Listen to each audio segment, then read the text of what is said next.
And welcome back to the final set of the day, number 4, 7 p.m. J-Mac. We're getting into it, but it's been a fun day, man. Roll versus rolls that have been going through, but of course, right now, while we're all having fun, there are still some things that are happening out in the world that aren't really that fun. And of course, it is the last day, as of right now, that you can purchase Maui or any of his skins and have some of that from us go directly to the Hawaii Community Foundation. You can do !HCF.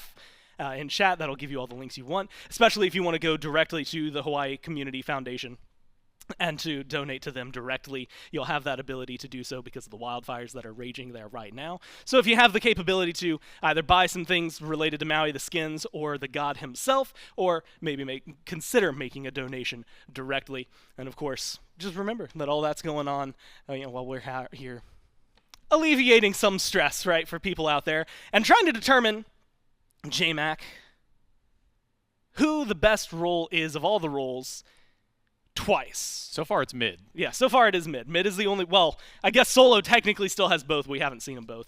Mid has won both of their matchups. We just saw a support team in Unstable Vortex get eliminated. Carries managed to hold on. Now the question is, will the junglers manage to do the same, or will the supports go bye-bye in day one? Now, the thing that's really interesting to me is when we did the draft, the supports themselves were not really that high up on their capabilities. So I'm really interested to see where this is. If you're wondering where we are on the bracket, you can see us there in match 4, Awesome Team 408 versus Revenge Tour. That's how it's going to be. Soul Lane Sluggers versus Bruise Brothers will be tomorrow. Fonzo Fam versus Duo Q will be tomorrow as well. Winner of those will take on the NBKs, and whoever wins this next set. That'll close out Friday. We have mentioned this a few times, but Saturday, all day, from the morning to the end, roll versus roll, top to bottom. And depending on how the bracket shakes out, if we end up with, let's say, I guess we could still technically have mid v mid, or if we had solo v solo. Luckily for everybody else, there's only one left, so it would eliminate that. But if we end up with any of those scenarios, then on Sunday, it will be just finals. If we don't, Sunday it'll be the 5th roll, whoever was left behind on Saturday. And then, of course, the best of 5 finals for them. It's been a lot of fun, though, J-Mac. And now what we're getting into is the last stand for a couple of teams. Yeah. And one that I'm really interested in, looking at the teams, for any of you who haven't done all of the memorization of these yet. I can't believe you. How could you? No, it is Revenge Tour up there, which is Scream, Adapting, Oath, Lasber, Kierme, and then, of course, down there, Awesome Team 408, PBM, Wronghue, Jake, Genetics, and Neil Ma. Very, very straightforward. The thing I'm wondering once again, and I had these same thoughts with you, and I'm kind of curious where you're leaning. But earlier, didn't know who was going where, and I'm going to be honest, I look at this, I don't know who's going where. No, I've still got no idea. Who's the supportiest of the supports and the jungliest of the jungles? I would say Wronghue's probably the supportiest of the supports. Okay. And as far as the jungliest of the jungles, I would either put that to Kierme or Adapting, most likely would be my guess. I did want to point out, though, now, obviously Kana is just now joining the SPL, but hasn't had his SPL time just yet. So if we're including Kana in this discussion, which just for the sake of my argument, I'm not going to because he hasn't played an SPL game just yet. These are the only 2 teams that are purely made up of only SPL players. Yeah. Every other one either has 1 or more SCC teams on them. Obviously, the Fonzo family with Kana, that would make them a now full SPL since Kana is jumping up, at least to the top level play there. So curious to see how our full SPL squads will do head-to-head against each other compared to some of the other SCC teams that go through out there. But I think you're right to say that I have no idea where these players are going. I've heard rumblings, maybe, if anything, as to where some of these people might be going. I think I've heard maybe Oath to mid. I think Scream said that he's going maybe over into solo lane at some point. I'm not 100% there. I do remember just Scream walking in and saying, I'm going to pick a Mickey God and just chill in my lane for a while. So if that's any indication on how this set might go, that's about all the insight I have, at least as far as Revenge Tour is concerned. Yeah, honestly, it's one. I'm excited to see what they come up with. And the real question, at least in my mind, is can anyone make the argument? You looked at Nacho Gang, and I feel like it was very easy to say Panatom should be the jungler on this team. And I don't know that there was going to be anybody on that team that was going to argue with that, because it feels like he was in that conversation. It feels like there's a couple arguments for who's where here. But again, based purely on seeding, Scream a little closer to the screen, probably playing in solo, could be over there.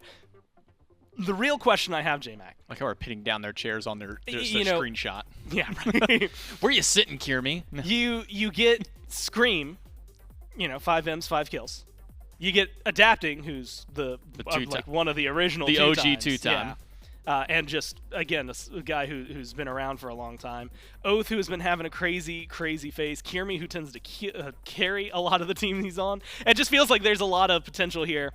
It feels like at least the argument for, hey, who should be in jungle, maybe slims, depending on who you're looking at, but it feels like a team that has a lot of versatility, a lot of variety, and a lot to work with.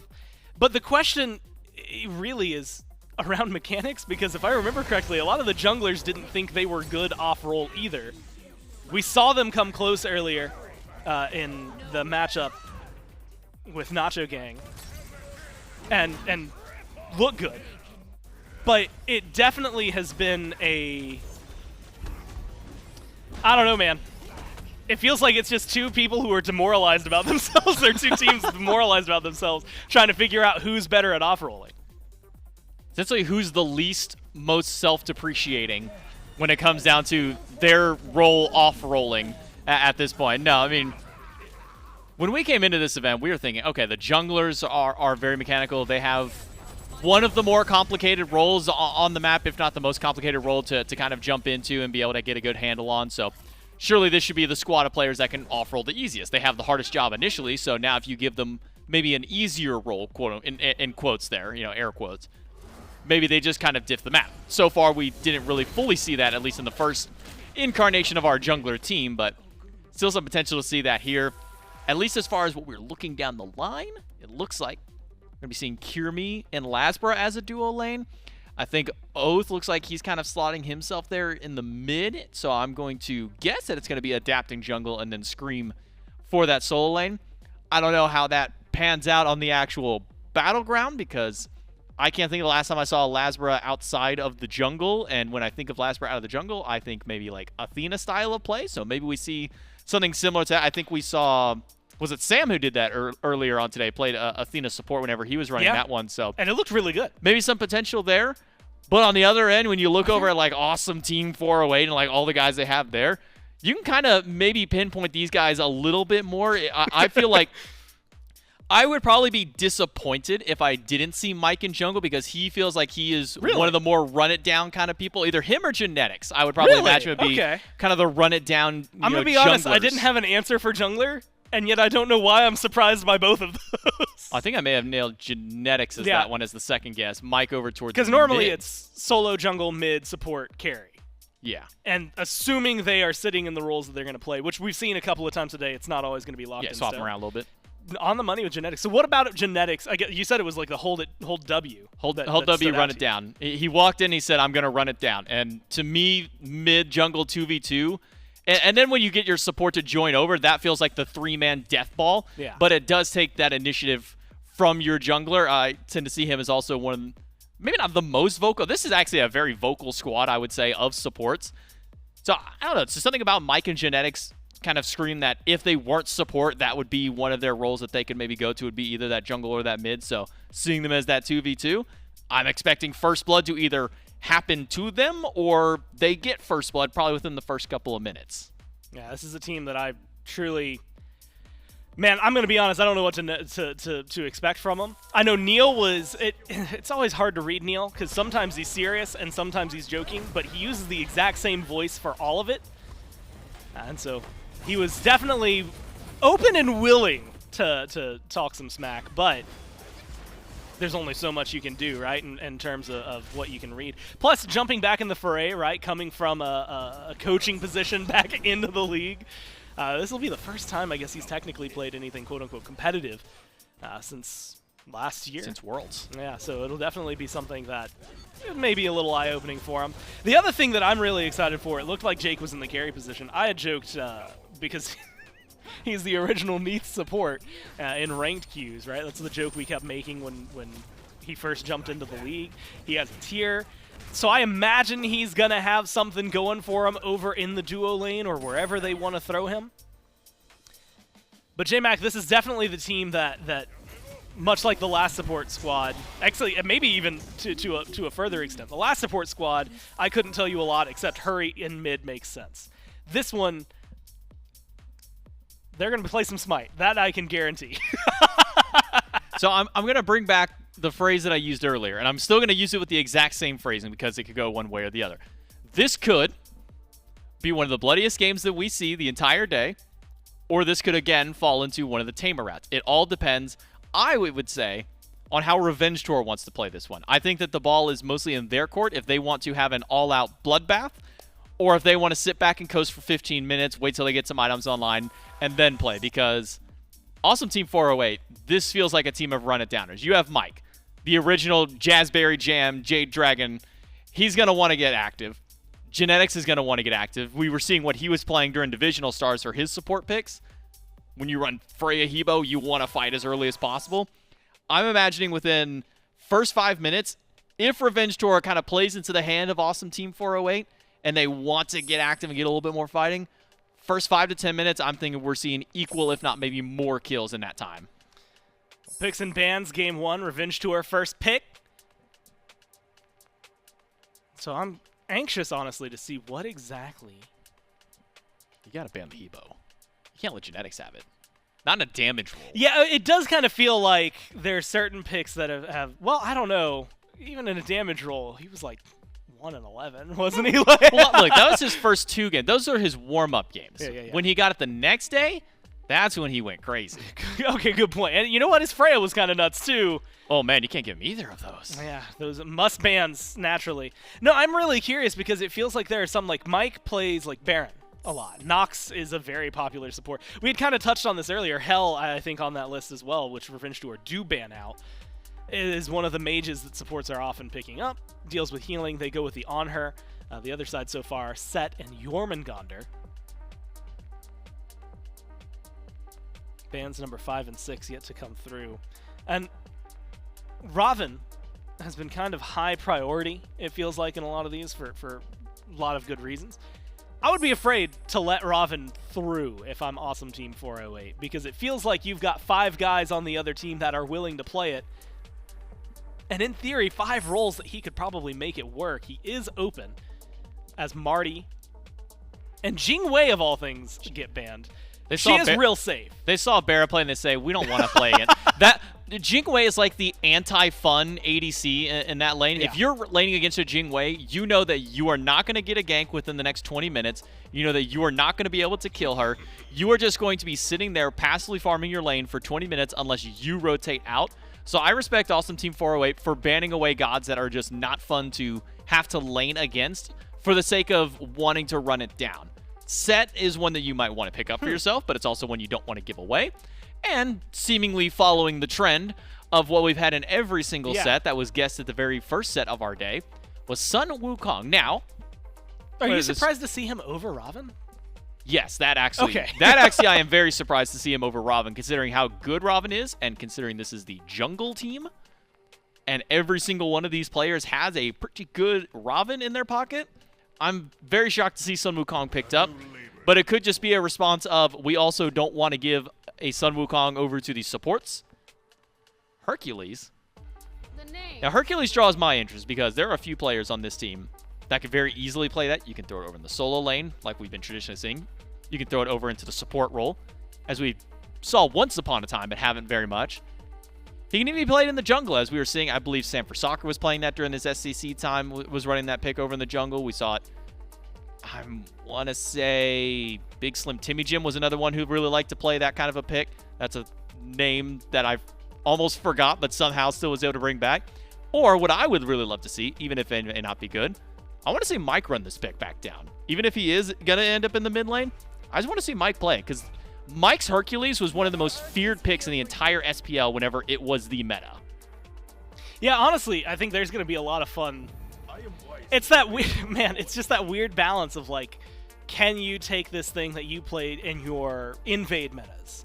You've played Serket. All of these guys have had to play Serket in the past when it was a phenomenal support.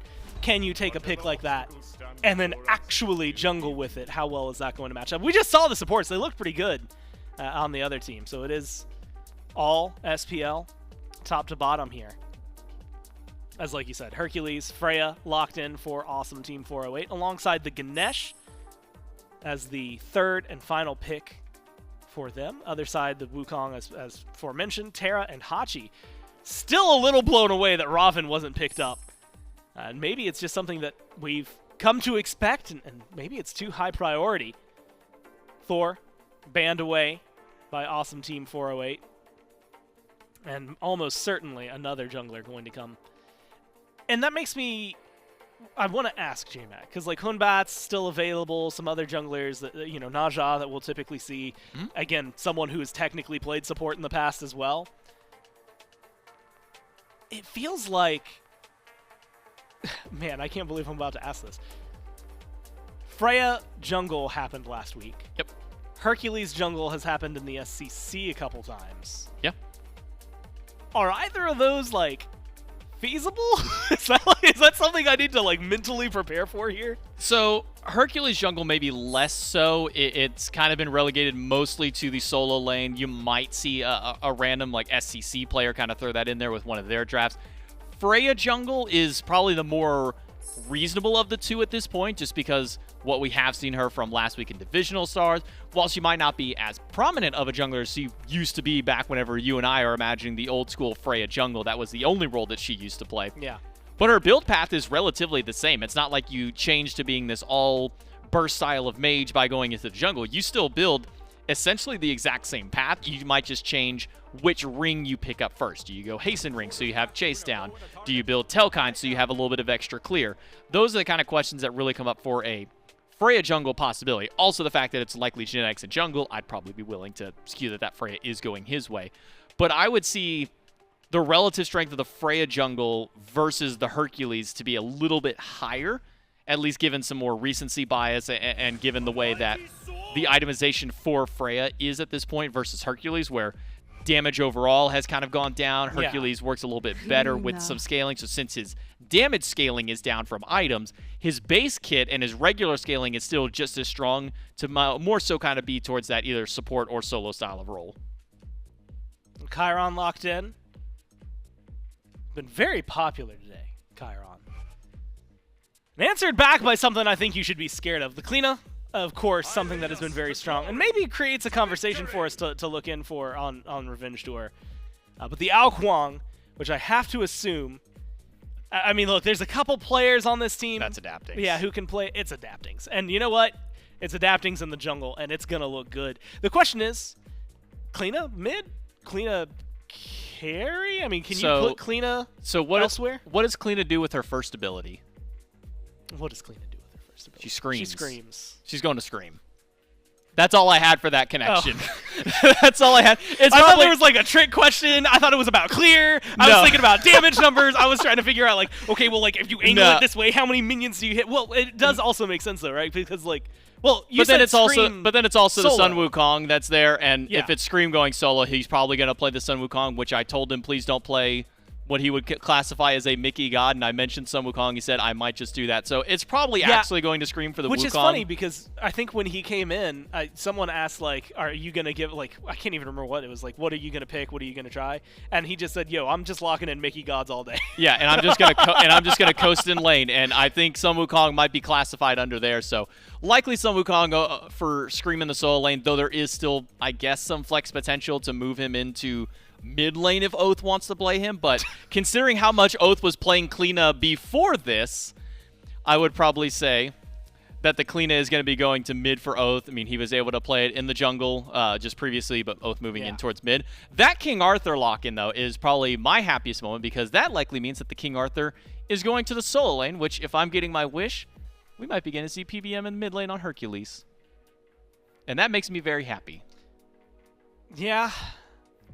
Just for nostalgia. Okay, wait. Which do you prefer? Oh, which do I prefer? Of the only option, because King Arthur makes sense solo. Yeah. Ganesh Chiron duo. Which means it's Freya jungle or Hercules jungle, and whichever one's not jungle is mid.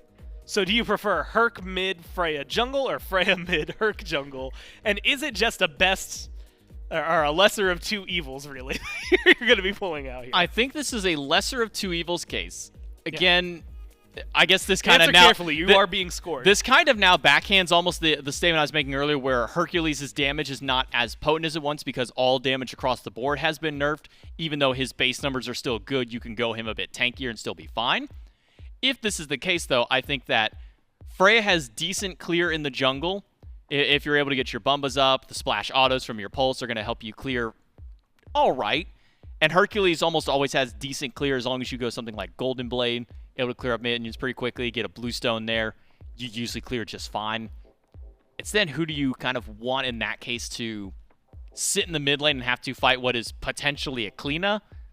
Freya can sit back, no problem, would be safe. Hercules, his only way to interrupt the Scream, if that does get leveled up there by Oath, which we've been seeing more so the dash over anything else leveled up by Cleanas when you're going in lane and in jungle, just because of how much damage it can do. I would probably personally prefer the Hercules in mid, and it's not because Hercules mid is better than Freya mid or Hercules jungle is worse than Freya jungle. Yeah. It's strictly because it's Mike on Hercules. Not to say that Genetics doesn't have a good Hercules. I'm sure that Genetics has a great Hercules. But we saw he has a good Freya. We haven't seen much of it. We have seen 2 games of his Freya support, and it went like 5-2 and 6-2 in his games that he played. He built mostly damage, I think. So support in air quotes. He played it in the duo lane under the classification of a support role. Yeah. But he wasn't really the support. So just given that recency and then the history, at least between the 2 players, I would prefer the Hercules in Mike's hand because I want to see if he can get the blink knockup combo where you go for the knockup and then you 180 blink to try and pull them even further because that's still one of the coolest interactions in the game. More so than I would like to see Mike on a Freya because Freya does not as much, at least in the first like 25 minutes of the game, feel like a Mike god. Hercules at all points of the game feels like a Mike god. Yeah, good point. Like once you get past like 25, this is gonna be a really fun matchup to watch. But I'm also both of these roles and both of these teams have been so vocal about how they're very good at specifically what they do. But you're winning me over with okay, well, you know what? We saw Genetics play some damage Freya, and it looked good. Also, for anyone wondering what's taking so long, Jake picked up Ban Skin. I am throwing him under the bus just to make sure that it's well known, well documented. That guy right there. On your screen. He is committed. The namesake of the team. Yeah, look, what kind of example is this, bro? Setting a bad example for the rest of the team. Now the rest of his team is going to pick Ban Skins. I hope that they don't, because then that delays not only their day, but our day a little bit longer. And it's already, guys, it's already 7:24 p.m. Eastern. Yeah, the question really is what kind of gameplay do we get out of these teams normally? And what kind of gameplay do we get out of them if this goes 3? Imagine at 9:30 we're locking in another game. I'm hoping that each game is like 25 minutes of nonstop fighting. Well, I'm going to go ahead and burst your bubble. We had 22-minute games happen last week. And we had 25-minute games happen in the Gauntlet. It's doable. Yeah. Not saying it's going to happen, but it's doable that we can get shorter games. Maybe for the sake of us not going to 10 p.m. by the end of the day on day number 1 and still have 2 more full days of 4-game sets and then still finals on Sunday. Just for time's sake, I'm hoping that the games are a little bit faster, but also I just want to see a lot of fighting. I don't want to see another game where we're at 17 minutes, it's 0-0 on the scoreboard, and a first blood happens because, oh no, somebody took a couple too many auto attacks while trading in lane. I want to see the 5-man death ball try and gank at green buff, purple buff combo like level 1. I want to see that kind of play. Bring out the real old school like support invade energy this game. Well, now a lot of the reason that doesn't happen is because there's kind of stuff in game that doesn't matter. Look, okay, so you don't give it. There's 2 of them. If you send all 5 of you, all five players, seen, like 5-on-1 ganks like at the very beginning. Yeah, there's 5 of you and 2 of them.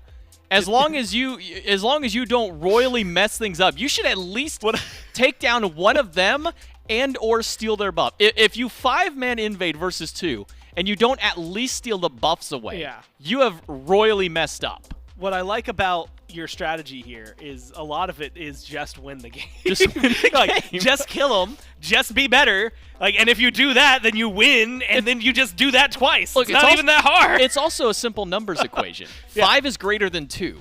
That is true. And one of those players also has 2 abilities. So you have 6 abilities versus 2. And that's really good. Okay, wait, but you lost me here. How many abilities does the 5 have? The 5 would have a combo of 6 because there's a King Arthur, and he Okay, gets 1 wait, for but- each stance. So you have 6 But abilities. they have more than just 6 abilities across all 5. No, that's at level 1 for the Yeah, invade. okay. Oh, right. Yeah, back to the 5 okay, versus level 2 1, invade. they've got 6. Yes, versus okay, 2. Yeah. I'm back on board. And your 6 are probably better than their 2. Okay. I would hope so. And unless, worst case scenario, you force them to get like a dash or something, and you win because of that. like, unless you go like Hercules heal, Freya banish, Ganesh ohm, Chiron's, I don't know, second ability, why not? And then like King Arthur, you just get the dash. Decent damage. Like if you just go like only 3 actual damaging abilities, maybe you don't win that one. But there's still some good CC between the Freya and the Ganesh. Even if you go their CC versus their damage, you probably still win the invade. I just want to see an invade. That's Gore, we're at set number 4. We just got off a game 1 of the set before where it's 17 minutes of nothing. I want to see 17 seconds in a kill. You know what? I'll do you one better. Do it at -17. I want it before the game starts. Yeah. And that's, I guess, kind of more or less what you're calling for. This one's going to be wild. I'm still a little curious about what we're going to see out of the junglers in general. As well as, like, again, seeing where they end up role-wise, because it feels like adapting Guan jungle makes the most sense. I'm wondering if if this is a, like, Mike plays a lot of gods.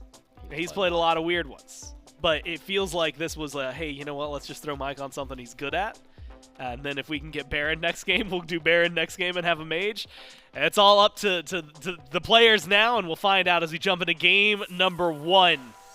The last hope chance for Revenge Tour or Awesome Team 408. If you lose this set, your role goes unrepresented. You're going to be sticking with me and J-Mac, and of course joining us is Doug to make sure that we have a beautiful window. Yeah, so we were... Yeah, I've never been so disappointed. I'm going to be honest with you, J-Mac. Normally, it's not appropriate to say this, and probably still is not smart to. We kind of wasted a lot of time on the wrong picks there. We really did. I'll throw myself. I wasted a lot of time on hopeful picks as opposed to looking at honestly, I can't even say likely what is more correct here because I see a Hercules, a King Arthur, and a Ganesh, and 2 of those are going frontline positions. One of them probably not so. Jungle probably made the most sense when it comes down. You get double Hunter, you throw one in mid, you throw one in duo lane. That makes the most sense. But one can hope. One can dream. Yeah. But my dreams have now been shattered, and they're all over the floor, and we don't have a broom to clean them up. We'll see. No invades. Dang, dream number 2 shattered. So, yeah, look. We really need another broom here. There's anything that we're going for, it's just shattering J-Mac's dreams. Oh, no. What's the next one that's going to go?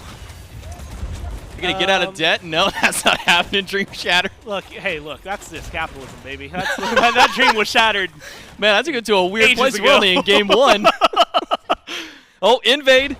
This Invade. might be a little bit, but do they have enough damage Nope. between the 2? And, well, Oh, we got sprint. CC. So you pull a relic. You get a little extra poke out there. And you proxy the farm. And make sure that they can't get a little bit. Shots coming out from Jake. Adapting in mid. Takes a little bit of poke as well. Now, J-Mac, it's been a while since we've seen genetics on Hercules. But we know PBM. You have to give credit to, Aror. Have to pay respects. He's been removed from the tournament already. But as maybe those 2 were the Hercules supports for a long time. And so, how are you feeling? I mean, Genetics has been one of the more phenomenal players very recently, a World's MVP because of it. I've forgotten his Hercules, which is honestly nothing against him. It's just been so long since we've had Hercules support as a meta. Does it feel good enough in the jungle that it's going to make a big difference here? Hercules jungle compared to Hercules support or Hercules in a more traditional lane style of setting doesn't change much. You still have insane gank potential. Unfortunately, none of that's being used right now. Neilma is going to die, though, because Adapting showed up to lane pre-level 2, or pre-2 minutes, I should say, and will get himself a nice and clean first blood. But going at least back to the Hercules bit, he's going to do the same thing no matter if he's in a lane or if he's in the jungle. He walks in, he sneaks up behind somebody. He can either, maybe not now because Genetics went for beads instead of blink. But you blink behind somebody, you push them, and you have the knockback if they try and dash away to pull them back in. Or you just start by walking up, hitting the knock-up, and then trying to force a beads after, then either wait it out and try and get the push, or you just push and get the damage through. You're still going to do a lot of damage no matter which role you put him in, whether he goes full damage, full tank. Hercules, just at base value, does a lot and has very low cooldown, so as long as you're building CDR and decent defense, maybe a damage item or two there, I've got no complaints where the Hercules actually lands out. You can tell Lasbra has a very vocal, I think, opinion on this team. Why else would Adapting be cringe-gaking any lane this early on? Nah, good kill, good first blood, getting it onto your jungler. Something we talk about often. And JMac, man, it's a precarious situation to be in because it feels like there's a lot of presence to be had. This solo lane intrigues me more than anything. So Neil, as a coach, would have had to be prepared to step in and sub for any of the Ravens games that we would have seen for the first half of the year. And so it's not too crazy that he's going to be playing over in the solo lane. In fact, typically, if you're ever putting any sub that you have on a team and it's your coach, you're throwing them in solo and you're putting them on something that's not going to die. We have some very famous combinations like that. I mean, Slaney's Xing Shen is one that always comes to mind. But it still feels interesting for King Arthur because it feels like while he has, I maybe say a simplicity to him, Wukong's super survival, is there any chance without a gank that something crazy is going to happen over there, or does it rely entirely on Genetics and Adapting to make it happen? Yeah, that's going to need a gank on the other side. I mean, King Arthur can do a lot of damage. His damage has been scaled down over the course of time. He, in general, has gotten maybe less viable builds for himself. Back in the days where King Arthur reigned supreme in solo was when Glad Shield was meta and Glad Shield healed on ability hits towards gods and you went absolutely crazy and could 1v4. Those days are long gone. But Sun Wukong is one of the safest and one of the simplest gods that you can play in that lane just because of the nature of Cudgel. Its ability to be able to clear out a wave very easily with the boosted damage it has to minions makes it hard to really get effective poke against him because Sun Wukong walks up, cudgels the whole wave, maybe uses Master's Will if he needs to, that second ability to spin, clear the rest of them. And then he's got 3 different forms of 72 transformations he can go to. Do I just want to get out? Here's the bird. Do I want to make sure that I'm out but also poke you? Here's the ox form. Is my jungler showing up? Here's a tiger form to set out. I don't think without a jungler we see any actual kills happen in solo lane unless somebody really just messes up in their matchup. In that case, I want to see Genetics get active. More so because I want a taste of what Genetics is going to offer. Also because Bloodlust at this late in the day. You just want to see a little more fights. More fights. But it doesn't look like we're going to be getting it. Genetics, Mike backing away. Clean a mid, looking like it's going to be Transcendence for both mid laners here. Nothing too crazy over there. Jake's playing for the late game anyway because it's Freya. And so, honestly, J-Mac, this feels like the exact pace of game that Awesome Team 408 might want. A little slower. Let them farm up. Don't have to worry too much. Your time has come. I feel like I could just keep harping you, but I mean, there's some things that, at least for me, you learn more from experience, or at least I learn more from experience. And it's been so long since I've seen Hercules jungle that trying to predict items, builds, things that you would pick up for him to make him feel good are going to be all over the place. Maybe a little interesting invade at least, looking for a steal. And successfully taking the green buff away. So Lasbra doing something all too common. Unfortunately, it was met with a successful invade of its own on the red buff. A little bit of experience here and there for either team. And really, it is only the first blood bounty separating the two of them. What I like to see, though, is Scream and Neil have been paying attention. They know what solo lane's supposed to be. No one's going to die, but they're going to be top damage, no problem. Yep. Get as much poke as you can. They've also both itemized to just getting maximum value of poke, Bluestone and Glad Shield. You hit each other with a bunch of abilities. You rack up a bunch of damage numbers. The one benefit Scream has over Neil is that Scream can jump on the Somersault Cloud and free heal up for a good bit of HP every time that his ultimate is online and that he feels he might be under threat to Neil Ma. Neil Ma would just have to go back to base, teleport, or walk back in. But going away from the Soul Landers, and one thing I was keeping my eye on was Genetics and what he went in this first item. Sekhmet Scepter recently got a buff, and it actually makes it kind of crazy what you're able to do with this item now. Decent bit of power, health, MP5, cooldown reduction, that's all cool. But when you heal yourself, or an enemy god, which as a Hercules, he's healing himself, you get cooldowns reduced anytime that you hit an enemy god during that time frame. So if Genetics walks up, hits heal before he hits the knock up and push on enemy, those cooldowns get reduced by an extra second once those damage values go through, and his heal also comes up sooner. And as mentioned, Hercules' cooldowns are already pretty low, 12 seconds each on the knock up, on the push. And I don't believe that is just limited to only abilities. Oh no, it is just any time that you damage a god. Something good that Genetics... I want to... Look, now that he's got it, and now that you've explained it, I really want to see him get a little more active. If it's only going to activate, or at least only going to be useful in some of these fights. Meanwhile, maybe he needs to start getting active over on the right-hand side of the map. That's twice Adapting's come over. Once early on was a clean gank versus Neil. The second one was just a teleport under tower into an execute after Scream did a lot of the work to get him low. So very quick pickups. That's the question. What can they do? Oath. Watching as the green buff gets taken. Not going to be able to do anything about that invade. Maybe it's a rotation, but it's just jungle play right now from the supports of all players. Running around and keeping themselves aggressive, going for the gold chests. Purple buff invade as well. Finally, you're going to have a little answer. Kiermi knocked up, pushed out, beads used. That's going to negate the Ohm as well. Pulls out a lot of their damage. Purple buff spawning in. Jake joins the fray. Gonna have, I guess, enough of a commanding presence. Not even an attempt to step forward from Revenge Tour. Purple buff gets invaded. So it's 2 kills to 0, 9 minutes in. About 1,000 gold still in favor of the junglers. Need these guys to up the pace. Well, that's also one good thing that Hercules offers as a jungler compared to a lot of other gods. We see a lot of times in Soul Lane where Hercules will spam ultimate on a wave, clear out the wave, get you let you go back to base real quick and easy.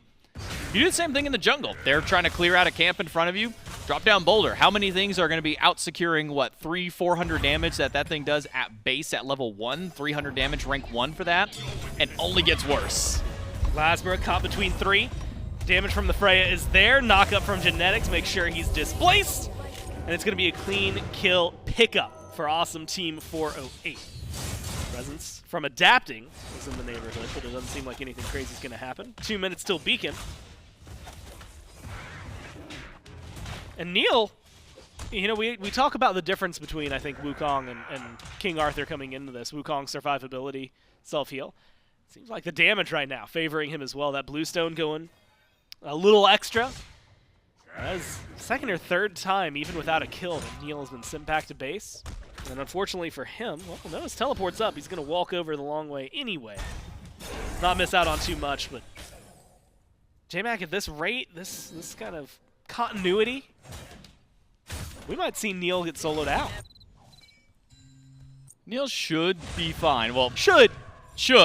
Adapting's here. You don't want to fight into that. It's not worth it, Neil. Trust me. Trying to 1v2 a blue buff. Oh, I thought you just meant fighting Adapting. Well, fighting Adapting also not a good idea. We call him the Adapt King for a reason. King Kenneth. You don't want to fight there. But I've got to say, so far the 2 times I've panned over Genetics trying to start a fight, he hasn't done the ideal combo. He's healed after casting his 2 abilities. You don't get the cooldown reduction before you pop the heal. You got to heal, then go for the knock-up or the push. I know you don't want to use your heal when you're full HP, but that's how you get the max value from it.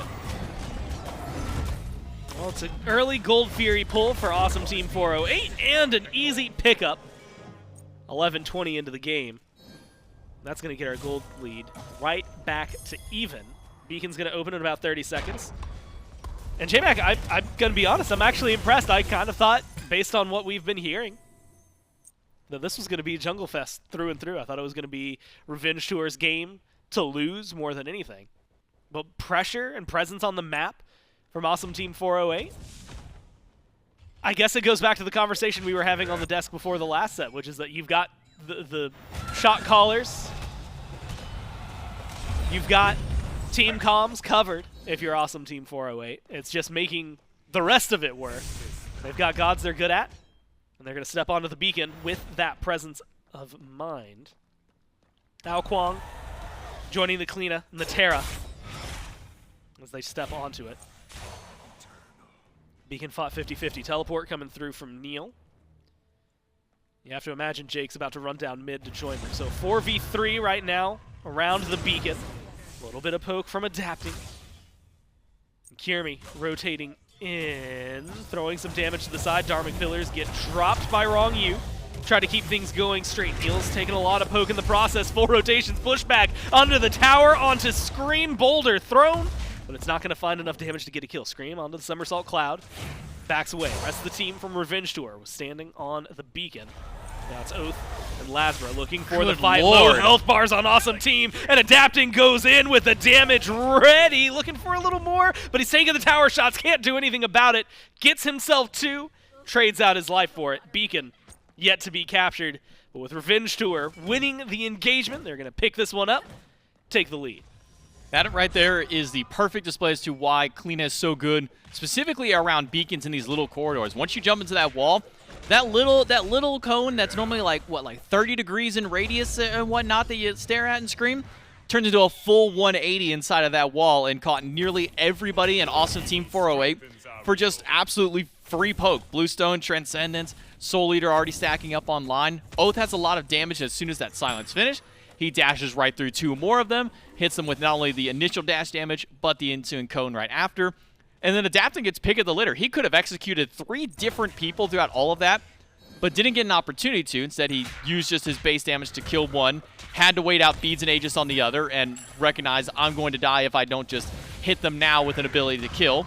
Does so, ends up dying to the tower, but this is the power that these assassins, and I will classify Wukong as assassin even if he is magical, this is the kind of early damage output that they are capable of, and I don't think that Awesome Team 408 was quite expecting at this point. Not only that, but Jax really hasn't built into a whole lot of damage himself on the Hercules. It's just that Sekhmet Scepter giving him a little bit, plus just his inherent damage that he does get from his passive. Mike, even though he was able to get multiple people with Centaurus, able to get multiple people with that Masterful Shot right after, just not quite enough damage online at this point. Only has that Transcendence, that Brawlers, which will be good as the game goes on to reduce some of that healing. But Chiron's damage in the early game has never been exceptional, except for maybe on like his very early days of release. So it's going to take some time for the damage to really ramp up for Awesome Team 408.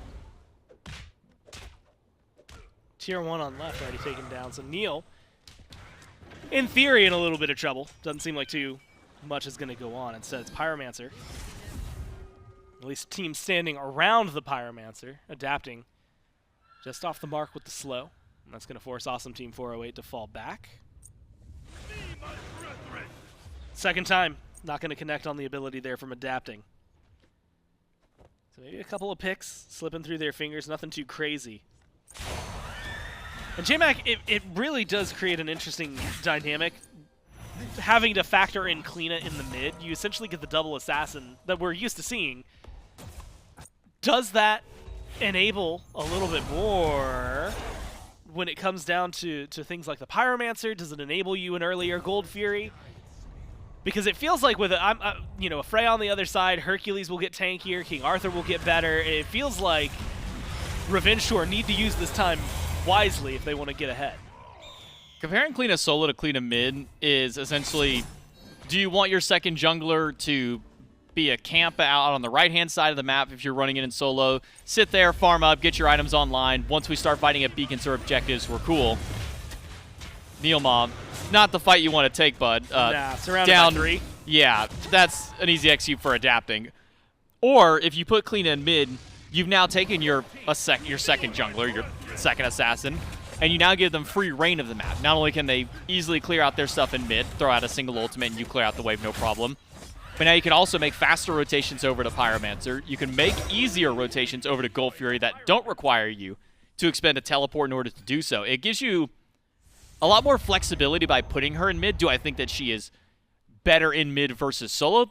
I think that's team comp dependent more than anything else. I think against this comp, I do like it in mid lane, mostly just because I would not like to see Sun Wukong in mid against these guys. But I think Oath has so much room to work with as the Kleena in this mid lane that he can't really do too much wrong. Lasber caught out. Use the ult. It's not going to result in a kill. It might be a TKO knocked out for him. Back to base. And instead, we're going to find ourselves... I thought prepping for the beacon. Still got a little bit before it spawns in. So some wiggle room for him. Pyromancer, as mentioned before, went to Revenge Tour, and the Runic Bomb in Lasber's pocket. But JMac is just going to be the setup. See where the teams go. I'm kind of curious, at least in your eyes, looking once again at Genetics' build. It feels like at least the first two items that you had mentioned, one being good for jungle fights. Regrowth is just the Hercules. Yeah. Like it's just like if it's not on him, you're not playing the god right. No, that's just a Hercules item. 100%. If you're playing solo, you're playing support, you're playing jungle, no matter what. If you're playing Hercules, this is just a good item to have for him. Not so sure about the Balance Blade yet. I gotta see where that goes, if that's Executioner, if that's a Kin Size, if that's Aussie. To be determined how good that item will be for Genetics. I'll be honest, I'm not sure how much I like either of those. Maybe an Executioner, who knows? We'll see how it shakes out. At least during the Beacon fight, Revenge Tour halfway through capturing it. Full 5-on-5, Dharmic Pillars get dropped deep to zone out. That's going to allow Awesome Team 408 to reset the beacon back to null and start picking it up themselves. Jake forced into the Valkyrie's discretion. Has to fall back towards Tier 1, uses PBM as a little bit of a meat shield to fall back, but low health bars once again. Jake forced to Aegis, falls as far back as possible. Is going to be able to walk out of here. Oath won't be chasing him through the walls. But Awesome Team 408 forced to forfeit the beacon a second time in a row. Going to give Revenge Tour a nice little buff, set themselves ahead, potentially. I was going to say lead them over to a Fury, but already taken. And it was a clean one at that, so instead, just a small reset for them. Gold starting to really start to separate itself, JMac. 2,600, 2,700, 4,200 experience as well, which 19.5, 20 minutes into the game, you're going to start to feel that. You're seeing a lot of it mainly in solo, though. 3 levels there, 2 levels in the carries to balance it out. Jake, unfortunately, while he has the lead, is taken down with a nice 3-man gank. And he's got a lot of items for a Freya, but he's just not quite there yet. Oath, Boulder, not enough damage from Genetics to kill him off. Do not look back. And so now, as the teams get set up,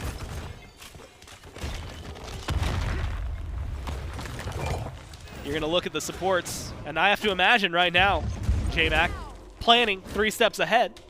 Best way to find out is just listen to the team themselves. At least, but it is very quick still. I think we should still like be Pyro side. They have no secure, so it's like if they pull it and we get it, the game's even. Well, especially the assassins, they have to hit it. Like they're very killable. Yeah. You should come left the Jake, I think. Oh, no, They're trying to pressure mid. If We're gonna tower it, get bomb. Yeah, I'm trying. Got it. Nice, we got it. Nice. Bomb wasted on. Let me know if they come to left jungle. I'm half rotating. Yeah, Terra and Clear are up here, but they're kind of like soft walking in. They don't care. So they're not gonna pull this. You're fine to farm, Jake. They could be 2 on gold for sure. I kind of want someone to help, like, come more right. I have to back. Sorry. Can you go with him, Ronnie? Yeah, I'm going. Okay. I'm calling this right now. I have TP in 25. If they burn Pyro here, we're just giving. Clear's mid. Oh, Yeah, you guys here. I died. Well, many help actually. I'm coming. I'm gonna save cleanse. I don't have for TP for 20. Wukong missing. I'm gonna save cleanse for XP. Wukong's a gold. Yeah.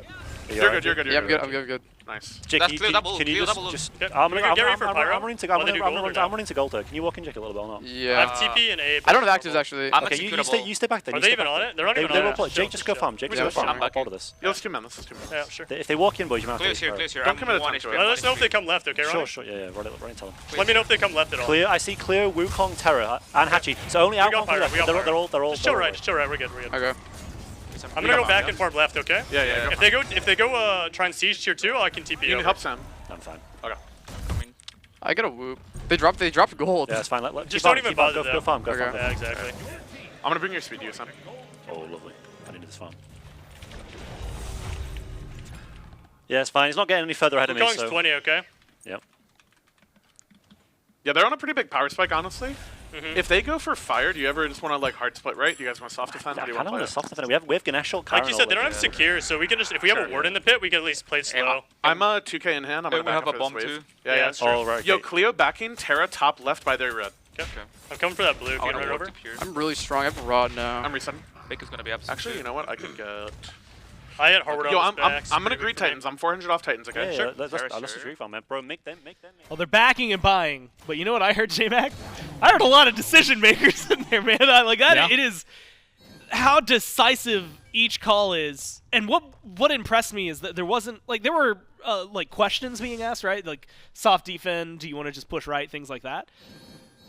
But I'm really impressed compared to some of the other comms we've heard, just how like, hey, this is what we should do, and not a single question. Everybody like, you know what? Yeah, and it feels like they're on the same page, and I guess that goes into what we were saying earlier. They're the shot callers. Yeah, supports, oftentimes it's kind of that coin toss of who's the shot caller. Is it your jungler? Is this your support? A lot of teams go with their support just because once that kind of level 5 point is hit, you get your first item, you get your ultimate. Supports leave their lane and they start roaming around and kind of act as your second jungler, though they soak up a whole lot less farm than your actual jungler will get. So typically when you have those kind of two communication points, and I would love at some points to even listen and see how Revenge Tour's comms are going comparatively. But you're right to say that there wasn't a whole lot of like doubtful questioning there. That was a whole lot of, we're doing this, we're going to go do that, don't go here, you need this, I'm bringing this over to you. At one point you even hear Mike saying, hey, I'm bringing you your speed buff because we need to get stuff done at that point. So for these supports to have 5 people all communicating like that, it's pretty impressive considering they've got essentially no real synergy together. We'll see some of that synergy get tested now. It's 6-2 in favor of Revenge Tour. 5,000 gold leaning their side as well.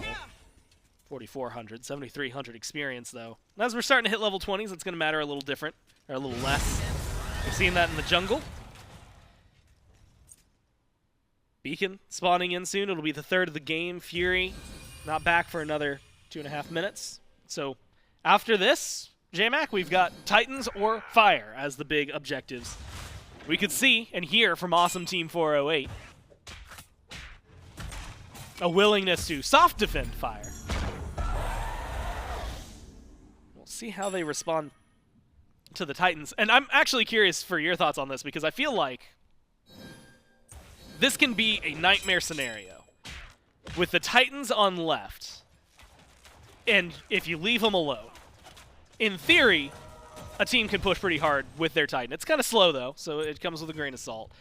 But it also means that if your team, you send 2-3 people over there, depending on how many, you're abandoning the FG. But I'm kind of curious in your eyes, if you're willing to, or in the mindset of Awesome Team 408 just a few seconds ago when the options were soft defend, fire, or maybe just hard push. They were looking for a lot of farm, focused on farming, things like that. It sounds like they were already willing to give up an FG if need be. So would it be smarter for them to just push, or do you think they still need to show face over here? I think if you see Revenge Tour on this side of the map as Awesome Team 408, and you can see the wards that have been placed so they know that there's a decent amount of people for Revenge Tour already on the Fire Giant side. Let these Titans do their own thing. The Titans will clash. They'll take each other down by the end of it. You might need a tower to do the last bit of damage to one of them at that point. Yeah. But it was also mentioned that there's not really secure for Revenge Tour. Who's going to be the securing player on that team? Is it Heavenly Banner for 300 damage out of Hachiman? Is it a Wild Storm from Alquang for 400 or 500? Your best secure comes from everybody else on Awesome Team 408. You have Centaurs from range, you have Boulder from genetics, or you can just kill members of Revenge Tour and not have to worry about anything. Yeah, it's definitely causing some trouble for Scream. As Lasberg gets aggressive, though, the team's moving forward. I want to hear what's going through the comms of Revenge Tour. Finish the execute. Freya. Arthur. Nice. I got him. Freya, no Aegis. I kill everyone. Freya, no Aegis. I had a stun on him, maybe? Nice. Got him. I'm coming.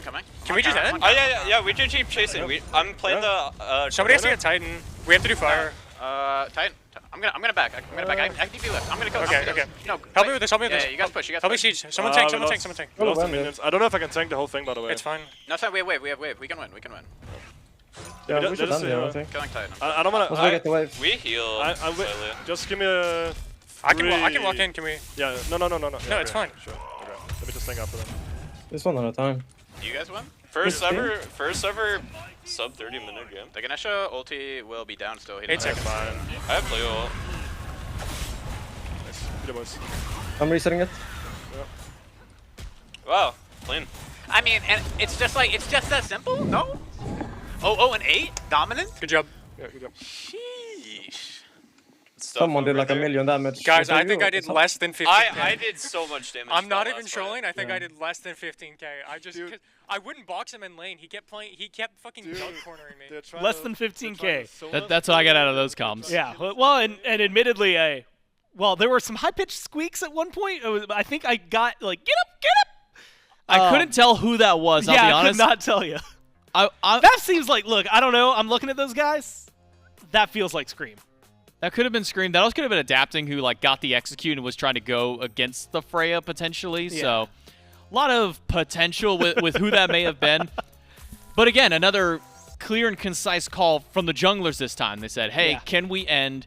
Yes, but there's the Titan. We have to go deal with that. So what do? They say, Scream, go deal with the Titan, and the rest of us can end the game. So Scream teleports over left after the team fight's done. He's able to cut the Titan, and as he's finishing that, they are then taking down the Phoenix at that point. And that's kind of the clear decision-making that we haven't really seen from a lot of teams just yet. We haven't seen teams outright win a fight at 25 and go, can we win? Yes, let's go do it. It's, okay, well, we won the team fight. Let's take a tower. Let's back up. Maybe do a Fire Giant. We can see what happens next. That is one of the, I think that's actually the fastest game that we have had today. And probably one of the clearest wins that we have seen so far from any of the teams, where it's just an outright dominant team fight. Not a single person on the jungler's team ended up going down there. No one on Revenge Tour dies. They're able to take down Titan, even through all the chaos and calamity. And they just have their recognition of knowing what relics, what ultimates are available at the time. They say, Freya no ult, Freya no relics. Cool, we're going to dive Freya. As Adapting, I'm just going to dive down and be able to get those kills. Love what we saw from the junglers. Got to see what the supports have in the gas tank for Game 2, though. Yeah, it's going to need some changes, right? We have exhausted quite a few picks of theirs that we liked, and unfortunately for them, they're not only going to be able to not play those again. Backs are against the wall now. Could be the supports going home first, which would be awful. And I will be extraordinarily biased about that opinion for myself. And yeah, you will too. We've got this covered. And Handyman. Man, we have a support-heavy cast here. We'll see, though, whether or not they do get sent home or if the junglers falter in game number 2 right after this.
straight off the humble, I don't tweet. Family around me don't say a peep. Got what you need, so what you need. I'm in the earth, plant my seeds, and I ain't watch them grow till I say my piece.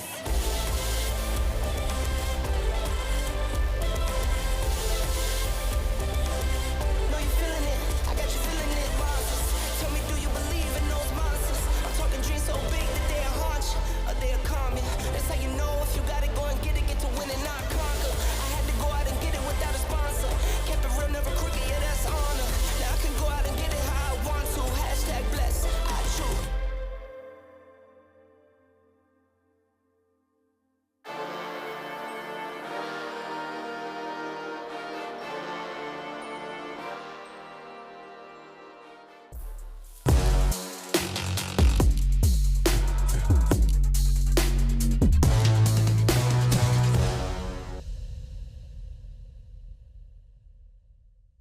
Support's on the cusp of defeat, and the junglers potentially up 1-0. A lot that can go on for them. Revenge Tour, an awesome Team 408 JMac.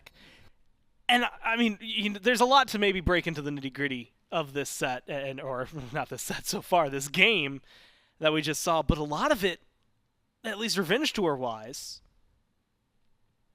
was pretty straightforward. There wasn't any, like, I don't know, they didn't pull any tricks. There was nothing insane that came out of the bag. Adapting played Wukong and played well with executions, etc., etc. It just seemed like things lined up really well for him.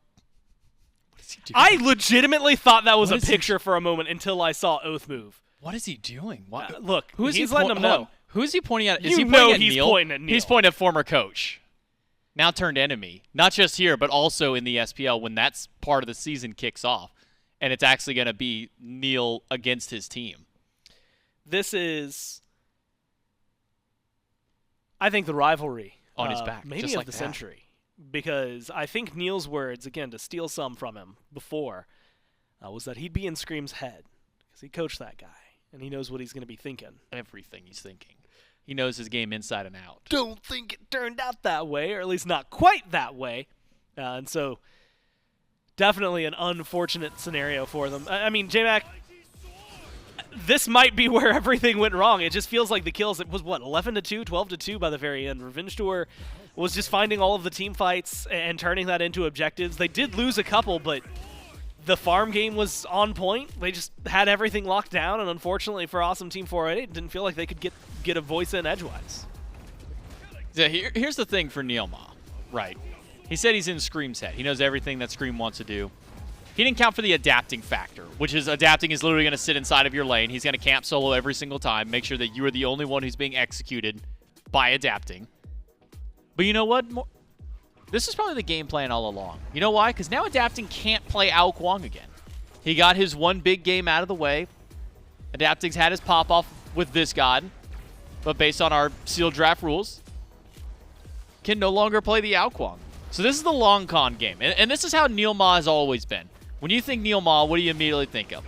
Long sets, drawn out, best of 5, reverse sweep style. We're not in a best of 5, so we're not going to be able to get something What you're trying to tell me is that we're going to go 40 minutes and then another 45, and it's going 3. I'm hoping it doesn't go 40 and 45. I'm going to throw it back at you. Is the opposite of what you said. Right. It's the opposite of what I would like to see, but it is the Neil Ma way. He's going for smoochies, whereas Scream's going for fisticuffs. Well, we know who's the lover and who's the fighter. We've determined that. And I think several times over, Neil, he just keeps going back to it. He's not raised a single fist.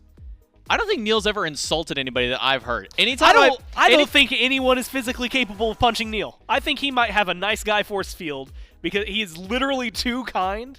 Might be a Canadian thing. I don't know. Could be. It feels like if, let's say that was legitimate and Scream went through with a punch. First off, that's bad form. Second off, I think it would stop within 3 inches of Neil because who in their right mind would ever hit Neil? Could actually hit Neil and feel good about themselves afterward. Oh, I'm glad you added that last bit there. Because there are probably people who could say they would punch Neil. Yeah. But then feel good about it? No, I don't think anybody would ever feel good. No. And Neil Ma, like I said, I don't think I've ever heard Neil Ma say an actual bad thing about somebody else. Every time that we bring Neil Ma, we bring him in for the doubleheader pregame style of interviews. here's this, here's that. What do you want to say to your opponents? What kind of, you want to talk when he smacks him? He goes, hey, best of luck to you, man. And that's how Neomah is. He is the kind of person, when you ask for him to give any kind of smack talk, it's always compliments. And sometimes those are the most vicious ones. Kill him with kindness. That's the mentality of Neomah. But unfortunately, kindness isn't going to win you every single game, and now Neomah and the rest of the team have to step up to find a winning game, too. It's the difference when the game's on. Right. That's a different Neomah than what you're going to get outside of it. It is actually really insane to you talk to Neo before a game, and he's very introspective, very cognizant of what kind of decisions they're making, like what kind of things to expect from the other team, etc., etc. Go into game. Whether it is a good performance from him, bad performance from him, good game, bad game, what have you. Talk to him right after the word. He's going to be smiles, level-headed, like he's not getting upset about it. And there's definitely, higher stakes games that maybe change some of that. But as of right now, I don't think we're going to see a smile disappear from him. The question is going to be what they will do with their now first pick, Power Awesome Team 408 on the left side of the picks and bans here for game number 2. Iset, Susano, Jormungandr banned out by them. On the other side, Revenge Tour on her Hell, and then Marty banned out. So Set first pick. And now J-Mac, when we were talking like mid laners, Set was in that conversation pretty heavily because they play him a lot. If you talk carries, Set can be in that conversation because they play him just a little bit sometimes. Set support, not something we get to see too often. So how are you feeling about a Set above all else in this lobby? Above Thor, who presumably is now going to go straight to adapting. Yeah, well, I wouldn't want to give Set to the team of junglers who all probably have a Set within their wheelhouse. Also a good point. I don't know how well Set will do for them. I also don't like the fact that they give Thor to them. Thor might be a worse one to give to the junglers because that's like their bread and butter. You play Smite for the first time. That's one of your free gods that you get. That's the one that you're probably learning things on first and kind of getting the basics of mechanics, where it's like that. He's that god where it's a very easy to understand god. He doesn't do a whole lot of crazy flashy stuff, but there's just enough depth to him to where once you truly master Thor, you stand head and shoulder above a lot of other junglers. And there aren't very many people in the world that I would want to give a god like Thor to, especially not one who is a 2-time world champion with this exact pick. I think Awesome Team 408 have made a grave mistake by giving Thor over to adapting.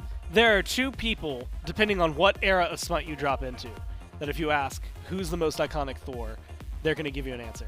And pretty much anything Season 3 and onward, it's just adapting. And like, if you go earlier than that, you grab some of the really, really, really old heads, you might be getting Gars in that conversation. I was about to say Gars and Andenster. Gars, Andy, adapting. And the order they come in, that might be the reverse, like 3-2-1, maybe 2-3-1.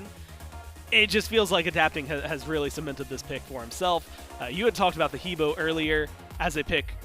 One, I think you had mentioned it for genetics, but knowing that the junglers, guess what? Jungle with this guy sometimes.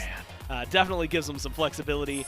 The answer to Thor, Rom, Hebo had been Set, Medusa, and Yamoja for Awesome Team 408. Bans start to roll through.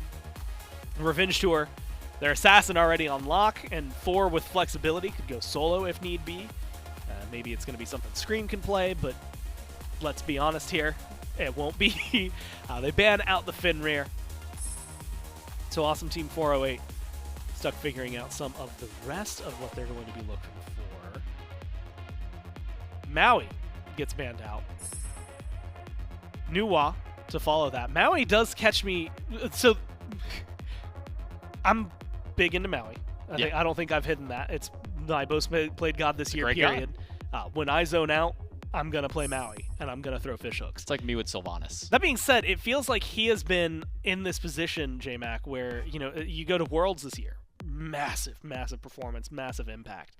And granted, we've definitely lost a few Guardians for Revenge Tour to pull onto their side.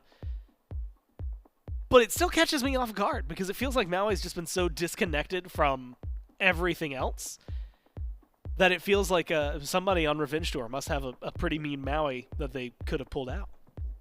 Maui went from, like, the god that every support is trying to pick up because he's just that good that you don't necessarily need to be as good on Maui to have a really good Maui performance, to now being more of a, you do need to be good at Maui and you have to be a little bit more aware of your surroundings and your form of play style in order to really perform well at him. We've seen Maui's be one of the biggest playmakers in the game, and we've also seen some of the worst Maui performance in competitive before, where we go from the genetics 4 or 5-man pool at Worlds to Maui's doing sub 2,000 player damage over a 30-minute game, and everything in between. And right now, Maui kind of falls in that category of you need to be on the better end if you really want to be able to pick him up. So I think you're right to say that there's probably somebody on Revenge Tour who's been practicing a lot of Maui. Considering that Lasber's the one jungling, it's probably been him. I wouldn't doubt if all of them have played it to some extent. But I want to go more so on the pivot that Revenge Tour made after the ban phase. They were hovering Xingqian for the longest time. And if that was going to get locked in, I was going to give the heaviest sigh of disappointment to Scream for going not only Sun Wukong, but also Xingqian, which would have been 2 of the I don't play solo lane, I just want to exist and not die in lane, here are my 2 options to go. Thankfully, he hasn't gone that yet and instead it's Tabak. It still could, but I do like him at least pivoting away from there and giving me a little bit of hope. Now, J-Mac, I feel like we haven't touched on this enough, and usually it's because he's surrounded by a bunch of other players. And I realize that with the lock-ins, this feels like I could be gearing up to a BaRRaCCuDDa Anubis conversation, but instead, it's actually Wrong You, presumably, on Yemoja, which has been one of the more dominant, just straight-up amazing God player combinations we have had in the SPL in years. But normally he's surrounded by, I mean, you know, depending on the year you drop it in, yes, he's either got Adapting on his team, Shinto on his team. You go back, you've got Panatom on your team. It's a God that has treated him incredibly well. But you are also playing with a much different surrounding cast than normal. And with an Anubis there, with a Medusa there, I mean, there's a lot of gods here on Awesome Team 408 that we don't see too often. And so, can Wrong Yu's greatness on Yemoja be matched even slightly with some of the player combinations that we have around? I don't think I've seen any of these guys play Anubis. Yeah, Anubis doesn't really scream to me any of the players on Awesome Team 408 as a roster. I would think this would be something that maybe Scream himself would play. Yeah, if you told me Scream was playing it, I'd believe you. If Scream was, you could tell me Scream's playing anything, and I would believe it. Tell me Lasber was playing it, I'd probably believe you. Any of these junglers, throw them in there. They probably play at least once in their ranked games. I mean, that's what you used to also run Anubis. If you didn't play him yet, you play him in the jungle. Dude, Anubis jungle was pretty fun. A whole lot of fun back then. I gotta give you that credit. It's real fun. But going back to the Yemoja point, I mean, this is a fairly traditional style of composition. Wherever this Set and Anubis end up going might sway the decision one way or another, if this is Set going in the jungle with Anubis mid, or if this is Anubis in the jungle with Set mid, to be determined on maybe the strength of the composition.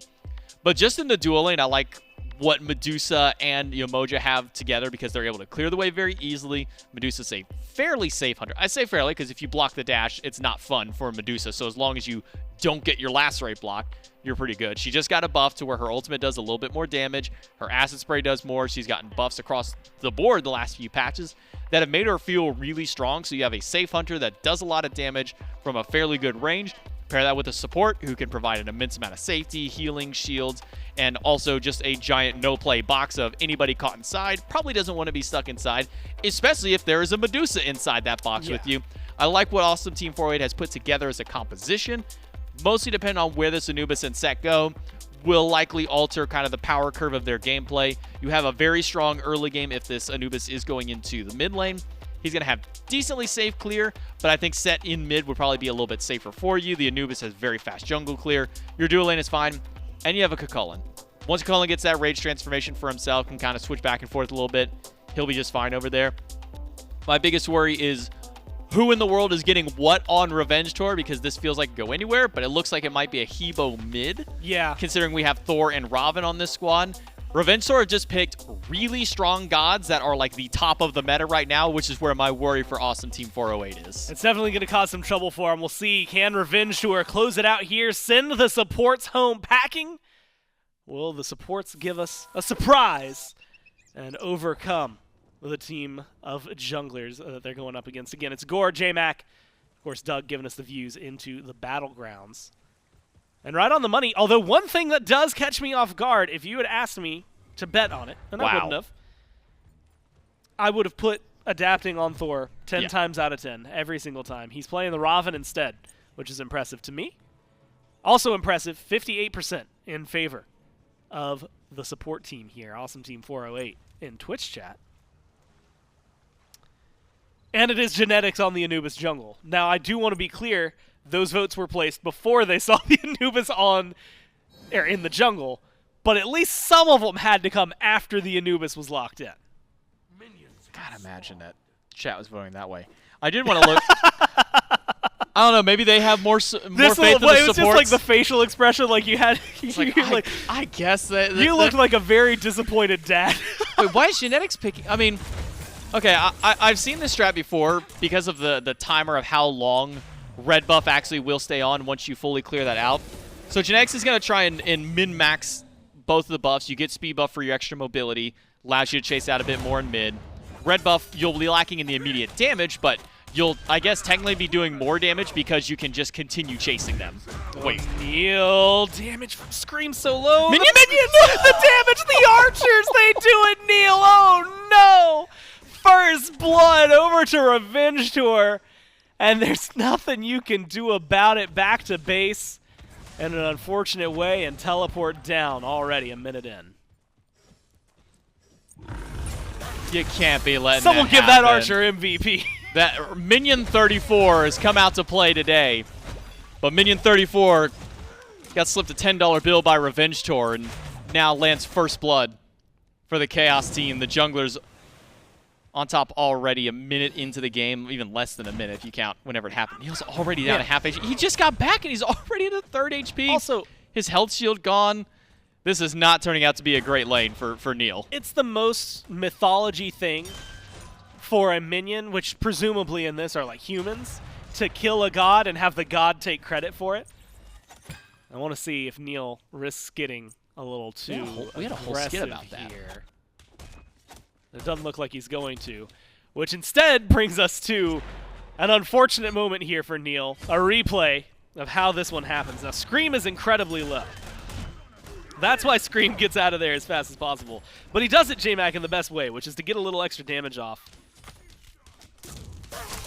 And then just watches. The minions clean it up for him. Pesky Bluestone.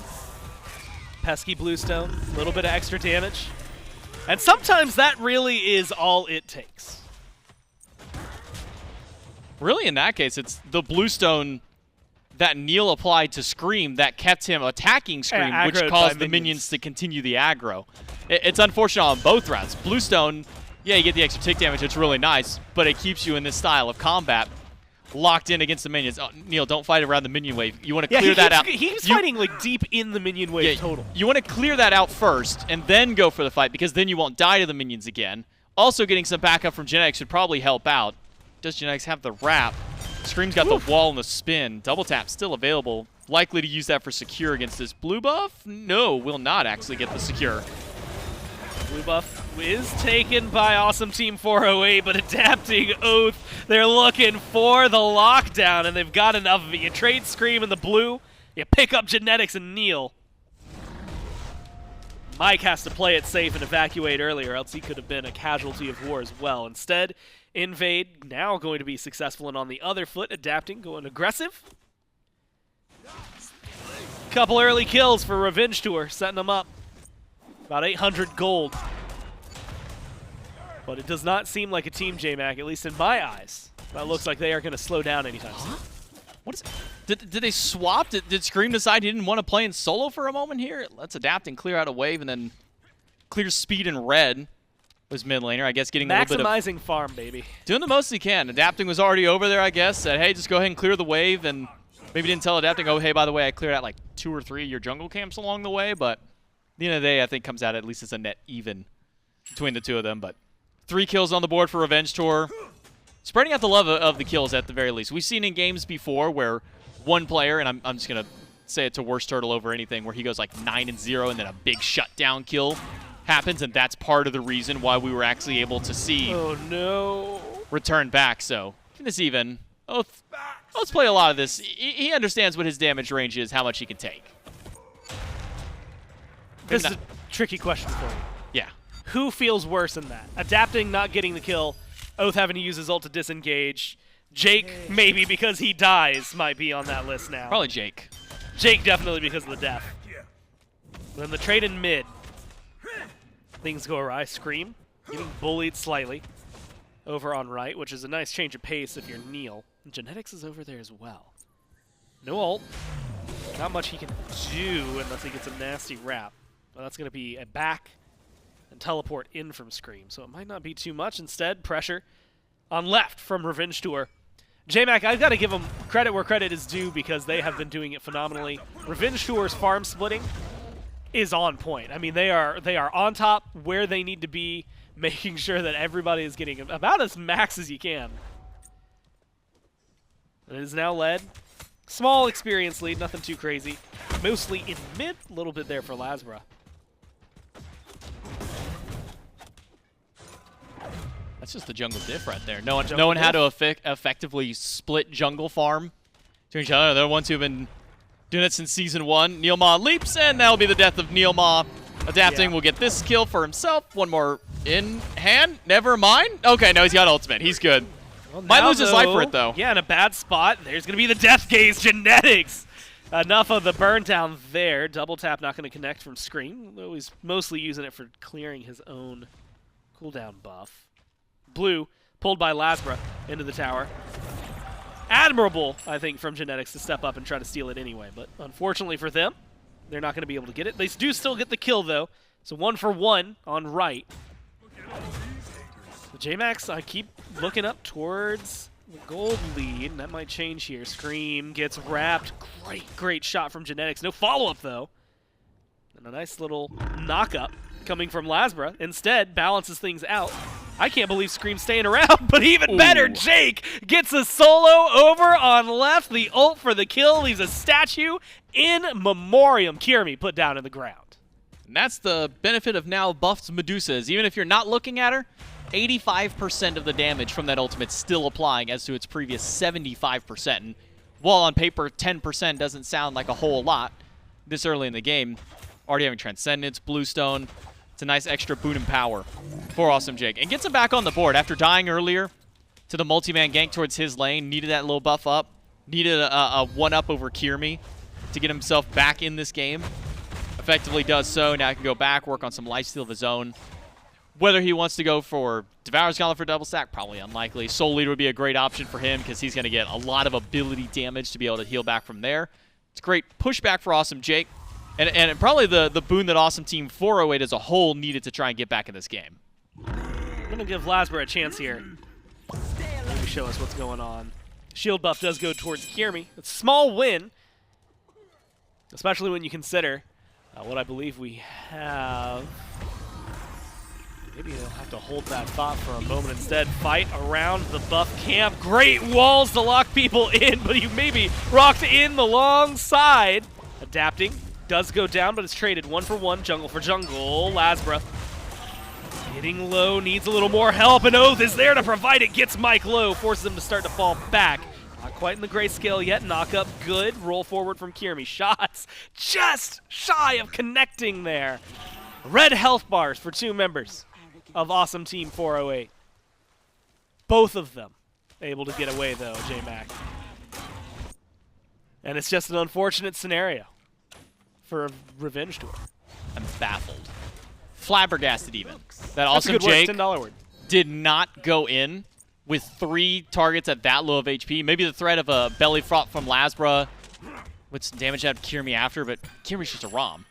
He's only got in-hand damage. It's not like he's going to have a sudden wave of ability damage that's going to hit him.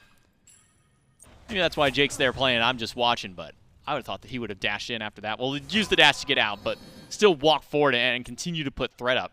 As Medusa, he's one of the strongest players on that side of the map at this point. But that's a good example of why Wrong You was one of the most feared emojis in the game. Just from the side, over the wall, able to drop down his ultimate, traps everybody of the enemy team inside, and able to at least turn out a 1 for 1 throughout the trade. I even went back and just looked because I was curious because we talked about how much you don't want to give Wrong You Yemoja because of how good it is. He has 45 games he's played with an 80% win rate on the God. And if that's not terrifying of a stat to hear, I don't want to know what's scarier than that. Aside from maybe Trixtank's like 85%, like 80-game Sobek streak that he has. Long streak. Right now, Scream. Trying to invade, maybe staying a little too far forward. Doesn't seem like he's going to get punished by a hammer. Gets him out of there. Approaching the spawn of the Fire Giant, Pyromancer, Oracles. J-Mac, we're pretty much dead even. I mean, 4 to 6, the kills are separated. But gold-wise, experience-wise, it is almost right on the line. 10 minutes into this one. Despite the effort the junglers have been putting forward. Almost any difference is going to be right here. Scream forced up into the sky. He missed dash. He's just going to go up, down. Meanwhile, the team's trying to get something done. Genetics put down. PBM trying to find Lasbra. One more auto is going to pick it up. And with Jake rotating in, they're actually going to pick up quite a lot. Double kill for Mike. Jake gets the other 3 gone on Revenge Tour. And an opening here in mid, unfortunately. An opening too early for any objective to go their way. I have to point out that they won that fight without Jake's ultimate. He pressed his ult before he got to that fight and didn't hit a single person from what I could tell. And so therefore just won off of the damage in Medusa's kit alone, plus the CC that Wrong U was able to provide, the extra burst that Polar Bear Mike had himself with those skewers, able to get quite a few of them rolling through in that team fight. But I did not think that Awesome Team 408 was going to win as handedly as they did, given that Awesome Jake ulted essentially nothing that entire fight. But now they might be getting pincered by the rest of Revenge Tour. Damage there from Hear Me. Lockdown.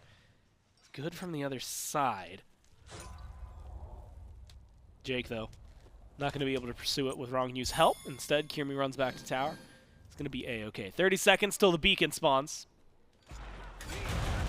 And an opening, potentially, for Revenge Tour's rotation. You have to think. Teleport not up for Scream.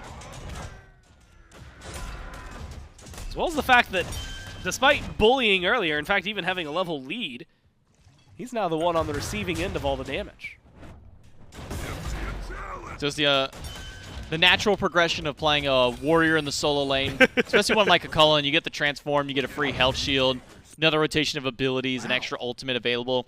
Just allows Neilma to poke so much more. Also going into the double direct physical defense gives him a little bit more protection than Scream in the immediate matchup. Plus HP 5 coming from Sovereignty means that he now has some form of answer to sustain that isn't buying a lifesteal item like a Soul Leader is one thing we've seen in the past. Neilma would be just fine in the 1v1. The question is, what will Neilma's impact be whenever he gets to the team fight? A lot of AoE CC, anti-heal. One thing that can come into play, not as prevalent considering there isn't really any dominant healers that he needs to worry about on Revenge Tour. But once Neilma, I would say, gets his magic defense item online, terrifying god that's going to be roaming through the battleground. Shield buff secured by Revenge Tour, picked up by Adapting. I honestly thought that was going to go a little bit further. Pick up around the beacon from Revenge Tour, dropped immediately, forfeited over towards Awesome Team 408. Pick up on the Oracles, forfeited.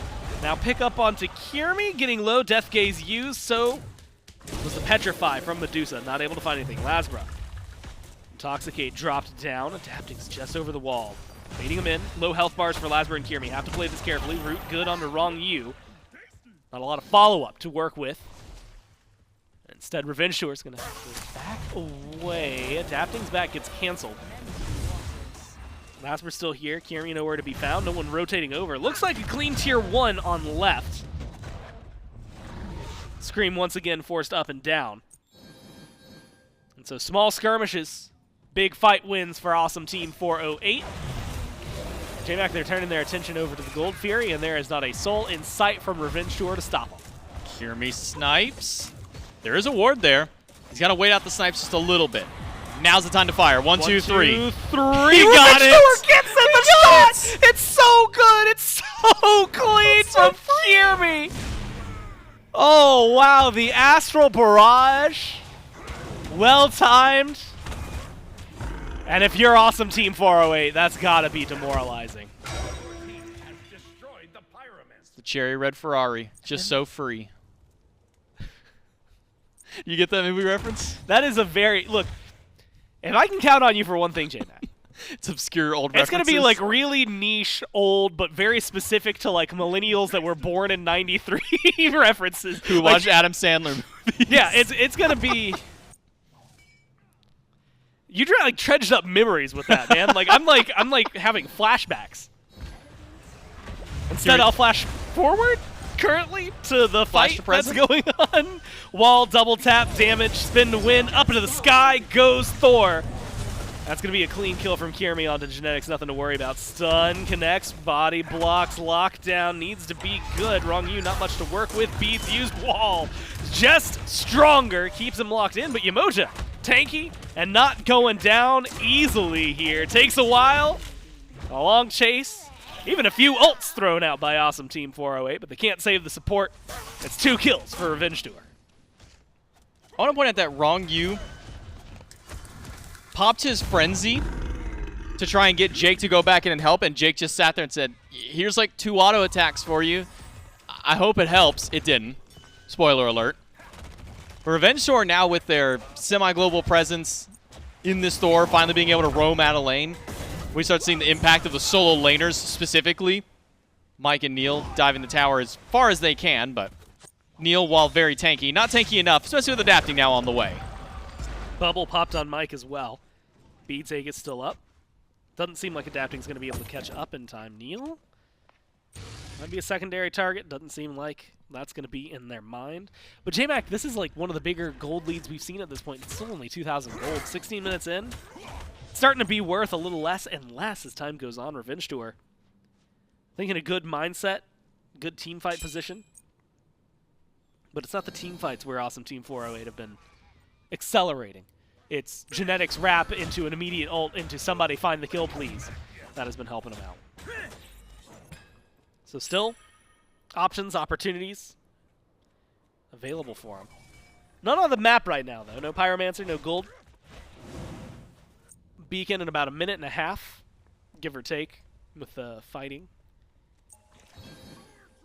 Which means, J-Mac, unless they choose to fight, which admittedly these 2 teams have been, not too much to worry about. Mike going to have his bubble back up as well, so the knockup from Hebo providing a little less. It feels like some of the setup potential from RevengeTour getting pulled away by itemization here from Awesome Team 408. RevengeTour, let's get a little bit more tankiness online for Scream. I wonder if Adapting's going to go into any kind of defense of his own. Ravana has plenty of items he can go in to make himself a little bit tankier, a little bit safer. Things like Magi's come into play. Gives you essentially 3 forms of CC immunity, but 1 on the immediate. Unfortunately for Adapting, he needs some extra teammates, a little bit of help as the beacon spawns up. Bit of a panic ult there. Didn't have overhead kick to get through at least the portal that Wrong You had dropped down with that Riptide. And now no ult for Adapting, but huge dunk from Scream! 4, and it's easy, but no follow-up to make any big difference. A lot of damage dealt. And now they just have to find the kill, looking for the back line. It's Genetics who's low. Genetics still lower, but not taken down. Instead, Neil falls first. Oath in a little bit of trouble. PBM chasing him forward. Lasbra jumps in for the knockup, but it is going to be the skewer enough to find the damage from PBM, making it 1-for-1. Genetics still incredibly low. I can't believe he's hanging around here. Stygian Beacon goes over to RevengeTour. Pathing from Genetics has to be careful here. Scream in the jungle. Has his sight sets. Force the blink. Wrong You comes in. Wall set up. Well, we've seen this story before. Wrong You doesn't die instead Adapting from the other side. It was all a farce. It was a distraction. And Adapting makes sure to keep the lead for RevengeTour. Blink under the tower and find the kill. Genetics probably wishing he had eyes in the back of his head at this point because he was staring down, watching where Wrong You was saying, all right, you're good, Wrong You, you good, you got it Riptide? Yeah, you're fine, no problem. Didn't realize that Adapting was the one lurking in on his territory at that point. Adapting blinks under tower. It makes it look easy. Return kill to take down Genetics. Now with RevengeTour, Sunder group up, able to get that beacon off the back of a insane ultimate by Scream. Dunks down to 4. Criminal that there was 0 follow-up after an ultimate like that. Oath a little too far out of range, couldn't go for a knock-up or even go for an ultimate immediately after to follow. Would have been great if he could have had his blink available for that time. just to follow up, you hit a 4-man dunk, bling the backline, crushing wave past everybody. Probably would have gotten 1, if not at least 2 kills during all of that. So Revenge Tour get at least get a beacon for themselves. Take a couple people down.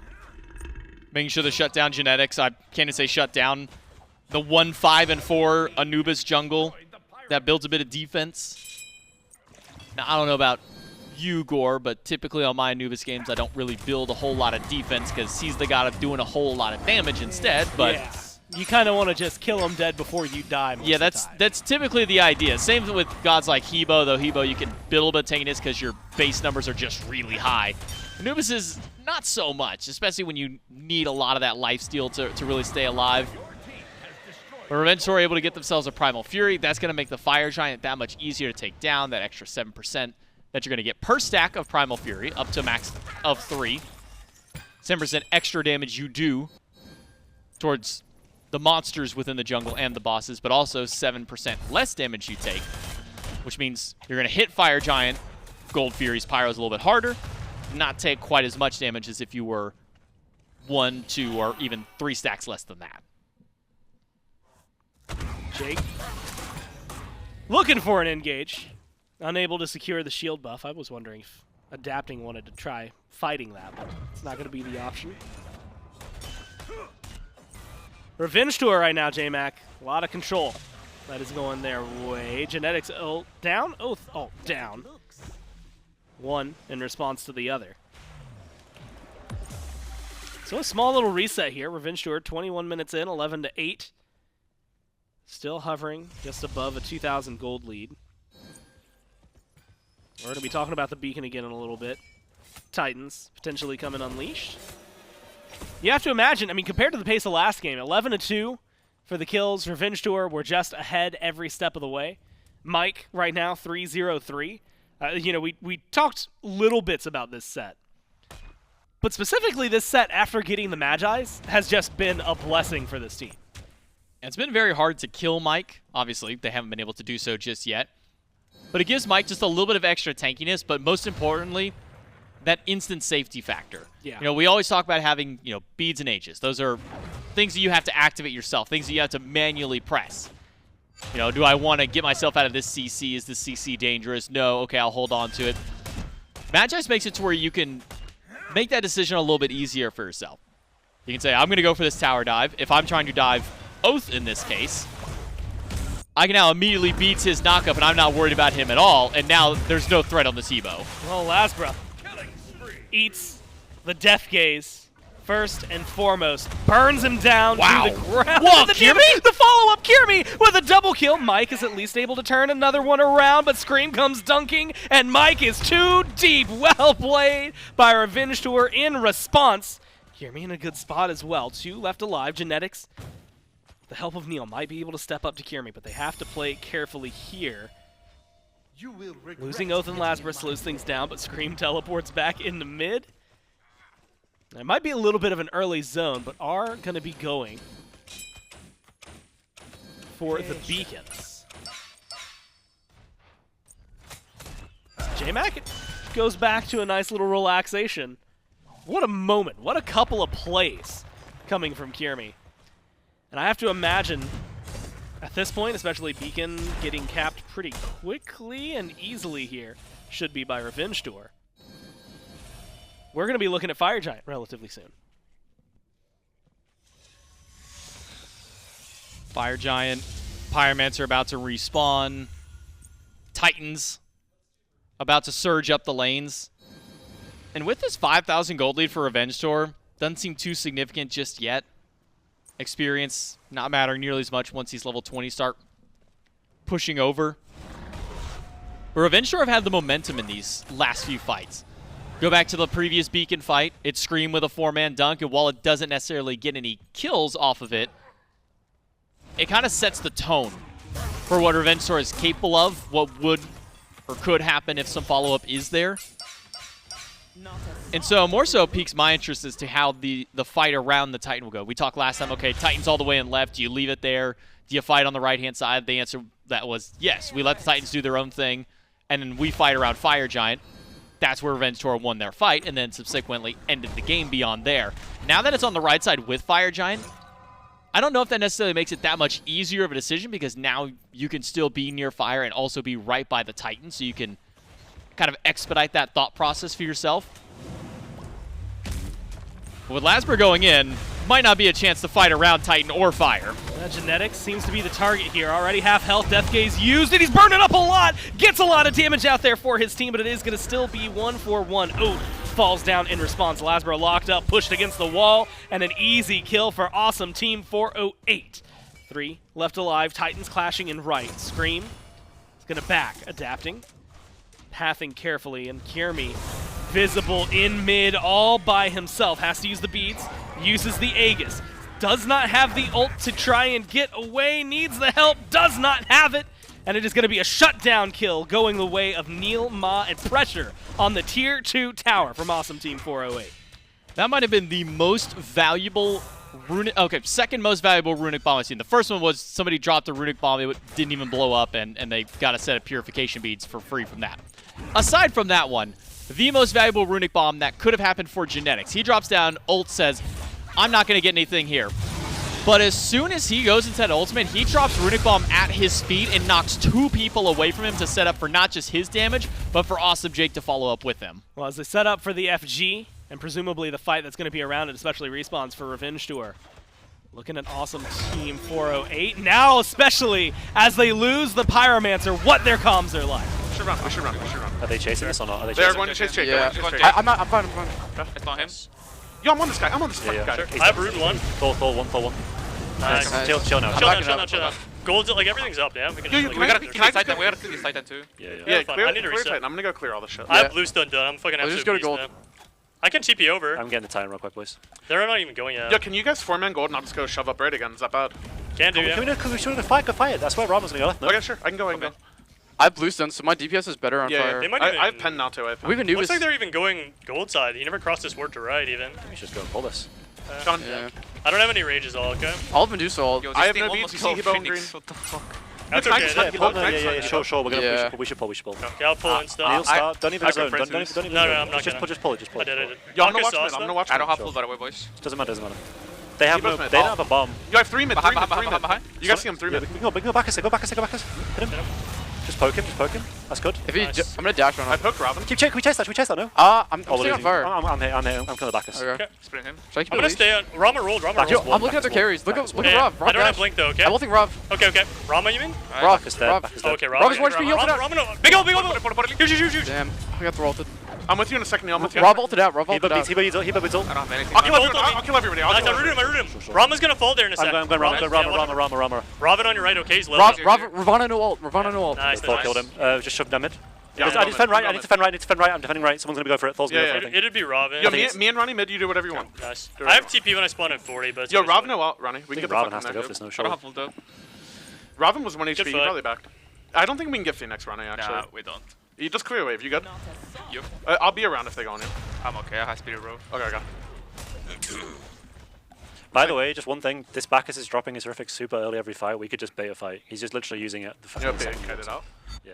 He just used It's definitely a team fight that knows what they're doing. Really spot on. I mean, the direction. The only moment that felt like there was dissent.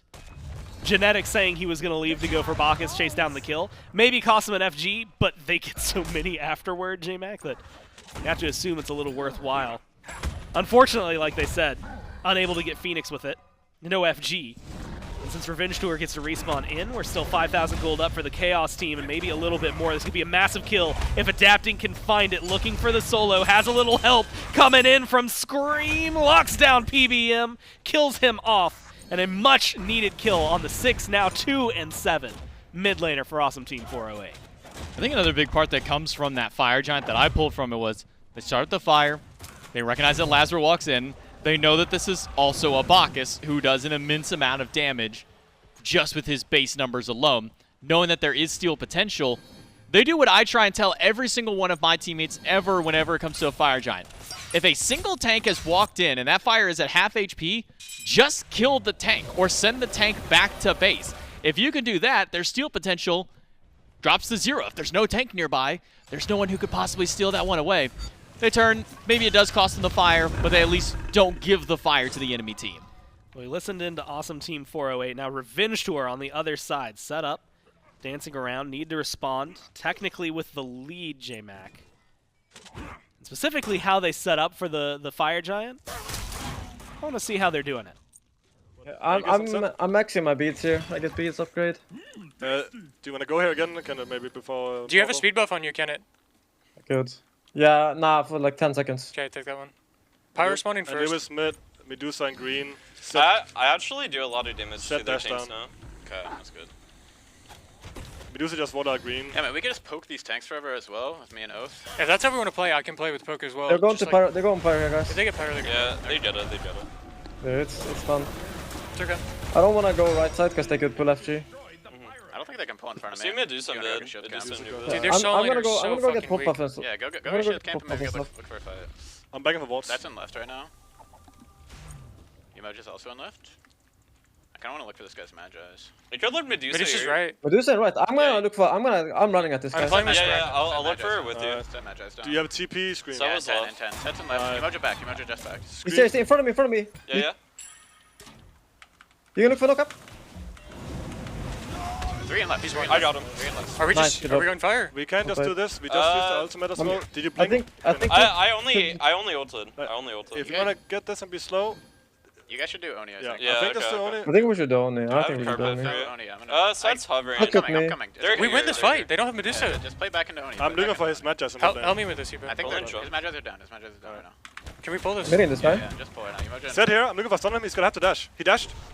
Set dash. I need help on this. Yeah, That's Pat. fine. I'm coming. Okay. I didn't know we were playing MOBA. It's fine. If they go fire, I'm here. I can't do it. I'm staying on this guy right. This guy just... Jump on This the guy right. 3'd in. I can wall him in, maybe? I'm gonna keep tanking it. I'm gonna keep tanking it there. Okay, I'm just hitting. Yeah, bit I'm complicated. secure. I'm secure. I walled this guy. Can we look Yemo? I'm rotating, guys. Oh, I'm that's rotating. fine. I'm rotating. They're gonna start splitting. fine, We that's can't fine. chase Yemo. Okay. I'm okay. backing. I'm backing. Reset. I'm backing. Reset. Go Get towards our fire. shit to- Okay. Did Medusa actives?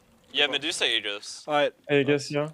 Please, let's just ignore Nubis. Look for Medusa the most, and then Hebo. They've got, as I heard at the very end there, Medusa the most, then, well, I guess just get Hebo somewhere online. Keep him safe. This is where Lazarus' mind is at. No firefight, which is what I admittedly was expecting a little bit. We got a lot more, I think, J-Mac, from that one. Not only the Fury, but pressure, as well as the separation. I feel like we see those all the time, especially in SBL, where you see some of the separation trying to figure out where it is. A friendly reminder, when they say right, because they're the Chaos team, that's the long lane. So for us, visually, that's the left side. And so, like, hey, I don't want to go right, because if we do, they're going to pull fire. If they pull fire, blah, blah, blah. Scream just looking for the Magi's. We got a little bit of everything sprinkled in there. And it's very similar shot calling style to what the supports are doing. Yeah. They're less asking questions of, do we want to do this, and more giving instructions as to what needs to happen. Adapting, you can hear he says, I'm going to stay here and right, and I'm going to keep them busy and right. I'm not going to let them come up to this Gold Fury. They're saying Medusa is not on the map, so we have no threat of any kind of steal or any kind of takeaway potential, as long as, like, we don't just have a stray Yemoja ability, take that one away. And then you also hear, at least from Kirimi at the very end, says, we cannot chase Yemoja, and essentially calls his team off at that point, where in other situations a team might try and chase a lone Yemoja by themselves. You have a Thor, you think, okay, I can just wall this Yemoja off. As soon as that Thor wall fades away, double, triple, riptide out, ultimate, so many tools for Wrong You to get away. So I like the very decisive nature of the shot calling, not just from Revenge Tour, but from what we heard from Awesome Team 408 in the very first game. You can tell that it's a lot less asking what we should do and more so each other directing on what the next step is. And nobody's really making arguments about it. They're just trusting each other to make those decisions. Fire Giant started up by Revenge Tour. We've got a pretty commanding presence. Lasper belly flop down now. Could cause a little bit of trouble. Neil stepping forward. Fire Giant's getting low. Secure is going to be in the conversation. Awesome Team 408 take it. And it's enhanced at that. Jake Low needs someone to find the kill here because you've now lost Oath. Kirimi has a lot of damage, but can he do much to save his support? The answer is no. Surge forward from Awesome Team 408. The chase is on. The kills are flowing, and it's a 5v2. As they walk towards the Titan room. Phoenix is still standing in their way, but J-Mac, one good fight between them and sending us to game 3. Runic Bomb, the hero of the day for Rongyu, walks into Fire Giant, unfazed, drops it, takes the Fire Giant, ends up winning that fight for his team. He can now rush up mid. It's awesome Team 408 surging up to the Titan. Only Scream left to defend. Needs something massive here. He's got 3. Get this guy. And you can hear him. Michael. Mine! No, man! Wait, take CycloneSpin. Ah, we got it. No, fuck off, man. Yo, good shit, buddy. Good shit, buddy. Good job, dude. Oh my god. And the excitement. No, wait, There's no, the baby, emotion. Yamoja, the whole set. I wanted that when we were hearing Quadra kills. Now we're hearing it for the supports. And Genetics focused on the real important thing. Immediately, hydrating. What do you need after a game like that? Some water. Look, the team plays well. And J-Mac, you would think. Rounding 9 p.m. Oh, of course, the day's ending? No. We're just getting started. Well, not just getting started, but we got one more to go through between these two. And that one, at the very end, it just feels like the team fight is just so different from Awesome Team 408 than Revenge Tour that it makes all of the difference. Sometimes one little Runic Bomb. I would say Runic Bomb was probably the MVP in this set for Awesome Team 408. They might win that fight without the need of the Runic Bomb, but stealing Enhanced Fire Giant away after so much was already committed to it beforehand means that there's a lot less for Revenge Tour to be able to actually use for the fight afterwards, because their secure mostly comes from Oath. He's the highest damage dealer on their team to be able to get something like that. If he commits his body to try and go for the secure and then doesn't get it out there from Rongyu walking up.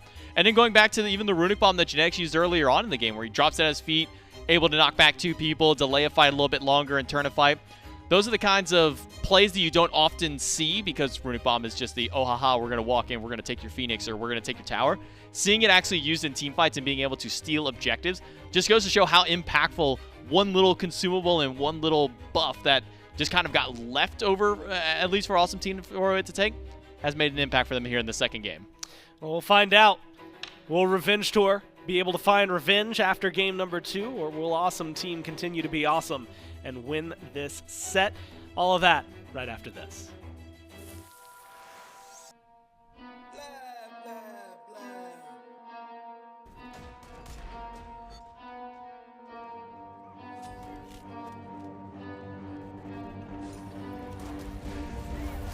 I got problems on problems on problems on problems on problems on problems I solve them. I run through the money, the pressure be calling. Left on my blessings, I feel like I'm falling. The birdie is back, tell me I'm garbage. I'm going through something, that's why I ain't calling. Phone and progression is all that I wanted. The phone and affection, I summon and dub it. Cause I got problems on problems on problems on problems on problems on problems I solve them. I run through the money, the pressure be calling. Left on my blessings, I feel like I'm falling. The birdie is back, tell me I'm garbage. I'm going through something, that's why I ain't calling. Phone and progression is all that I wanted. The phone and affection, I summon and dub it. Why you be all on my line about nothing? Why won't you go get you $1 or something? Don't hang with it who lying for nothing. I see that we different, you riding, I double. I don't do discussions on bragging about hundreds. Don't go to your places, I know that they sunken. Don't call me your brother, I barely could trust you. I talked to a shorty, she bagging the bugging. And I'ma need all of my dollars on corporate, so hand me the money, I divvy the pie. I'ma give all of my people a portion to build them a fortune. I'm flipping the ride. I can't be mixy when iffy the vibe. And 40 on 50 is really the time. Why is you all on my phone like you want me? Like you wasn't pushing the kid to the side. I don't know if you thinking I'm blind. Cross on my crosses and dot on my eyes. Done with your efforts, I'm dealing with pressures. I know it's a lesson, that's word of the wise. Dubbing the mixes I'm mixing, I know I've been missing. I needed some personal time.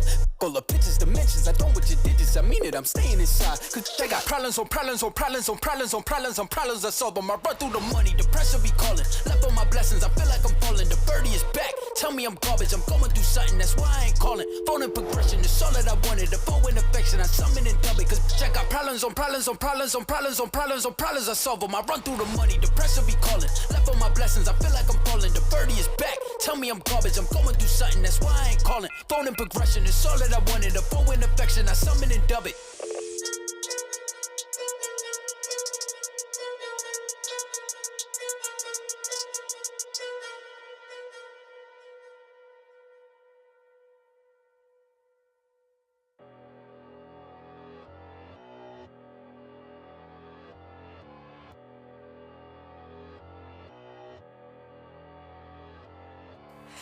I got you feeling wavy. Way too early to be hazy. Start a 10 job cause you crazy. Yeah, you back in the game and you don't feel ashamed. Always want me at your party. Like me next to a Bacardi.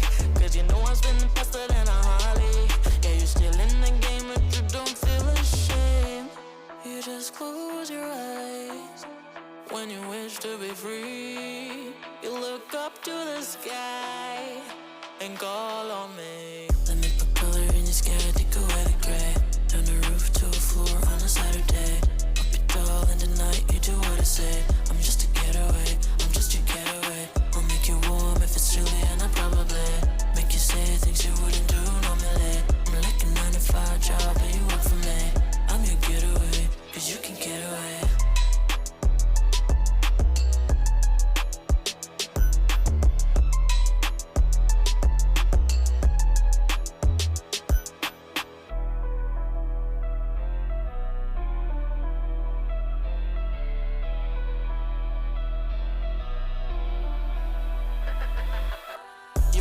got no perception.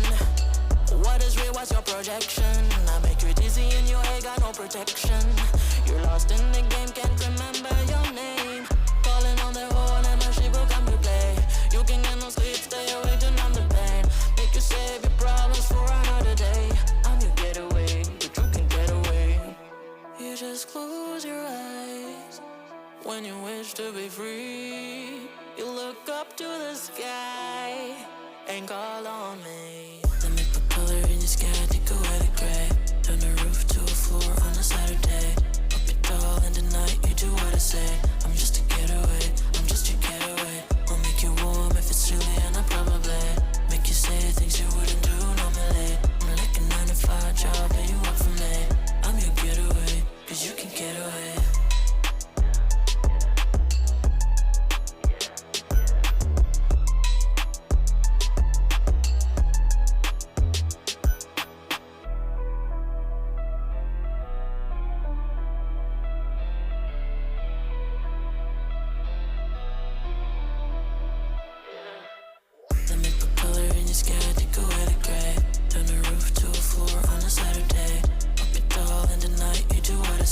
I'm just a getaway, I'm just your getaway. I'll make you warm if it's chilly and I probably make you say things you wouldn't do normally. I'm like a 9 to 5 job and you work for me. I'm your getaway, cause you can get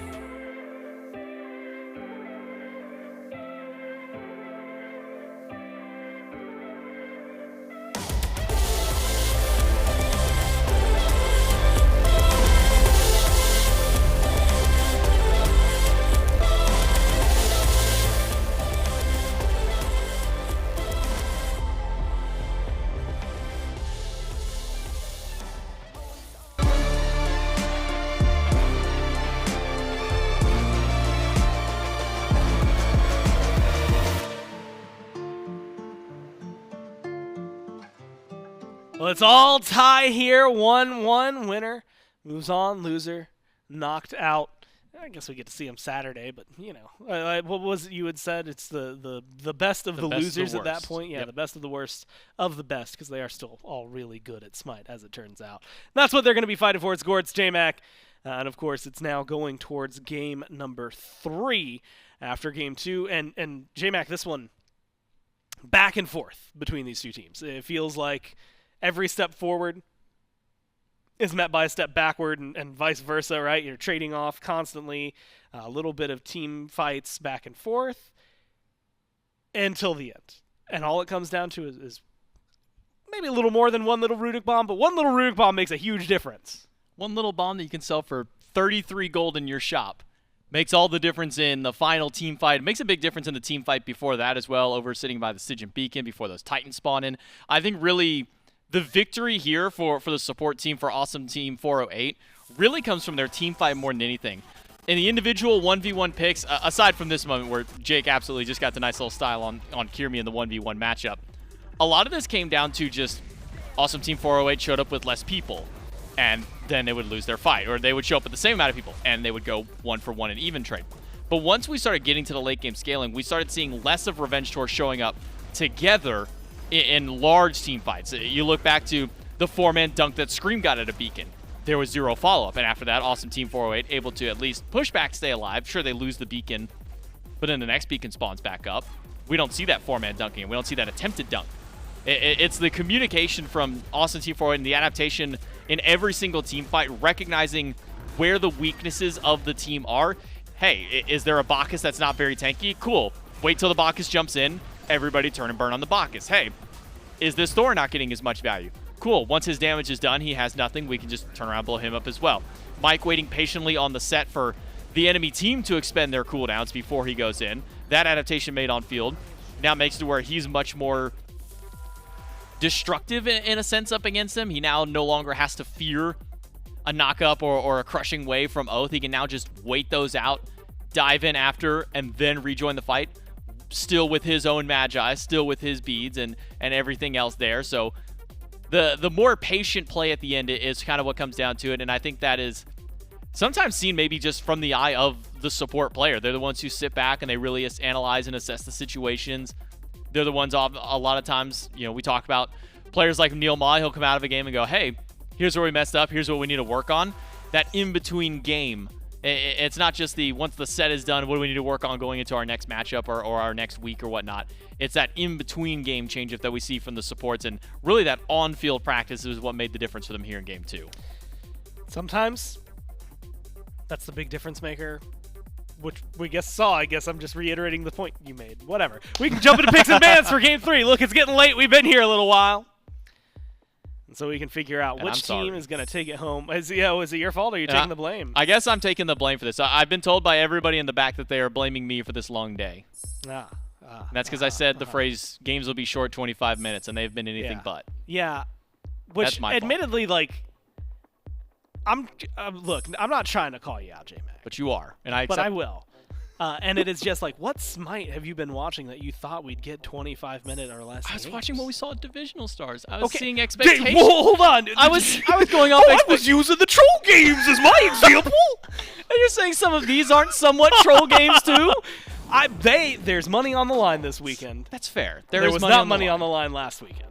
That is the big difference maker. Yeah, that is a really big difference maker when you go from is Genetics playing Hebo support? No. No, he's playing Anubis. No, he's playing. So maybe I don't have as much of a leg to stand on here as I thought. We're like in that weird middle ground where it's not really a troll game, but it's not really a super serious game. Like, we're not seeing like the SPL sweat mode come out, but we're also not seeing like the 4 mage composition. Have you heard the comms I've been hearing? Their comms definitely sound like those are some serious comms. Those comms sound like playoff, like Game 5, we need to win kind of comms, but not all the picks match up to that. I mean, we had not Freya mid. It was Freya ADC in that previous one. We had a Hercules jungle. We had an Anubis jungle. We haven't seen, again, not troll styles of picks just yet, but not really, again, the super sweat mode throughout the day. So there's still potential for games to end a little bit faster. Game number 1 was like, 27, 28 minutes, but it ended off of one very concise team fight and adapting also popping off the entire game. As you continue further in the set, those hyper carry style of picks become less and less available to you. You've now used your hard carry Wukong in a game, so now you don't get to use that in another game for this set. And it makes you dig a little bit deeper into the pocket to feel what you want to kind of jump out with as that first pick potential. Honestly, it goes back to that. Well, I guess we were talking about Scream specifically when we were talking picks that are the, hey, pick this in solo and you won't lose. Yorm feels like that to an extent. So you got to take it away from him. And so, yeah, you take it away from Scream to make sure he can't feel comfortable with it. Well, we have seen some success on Atlas in solo, technically, but that was by BaRRaCCuDDa. That being said, Scream, J-Mac, plays a lot of Atlas. And went on record last year as putting Scream Atlas in mid. That's the reason we knew Pagon could jungle, because of these swaps. I'll be real, I legitimately did forget about that moment. Yeah. And it happened twice. At once it was like, oh, haha, it's funny, and you won with it. Wow, that's so silly. And then they did it again, and also won with it, if I remember correctly. So I'll be impressed if this is Scream, because I also feel like it probably shouldn't be. Still could be. But what do I know? Half the time here, Merlin locked in.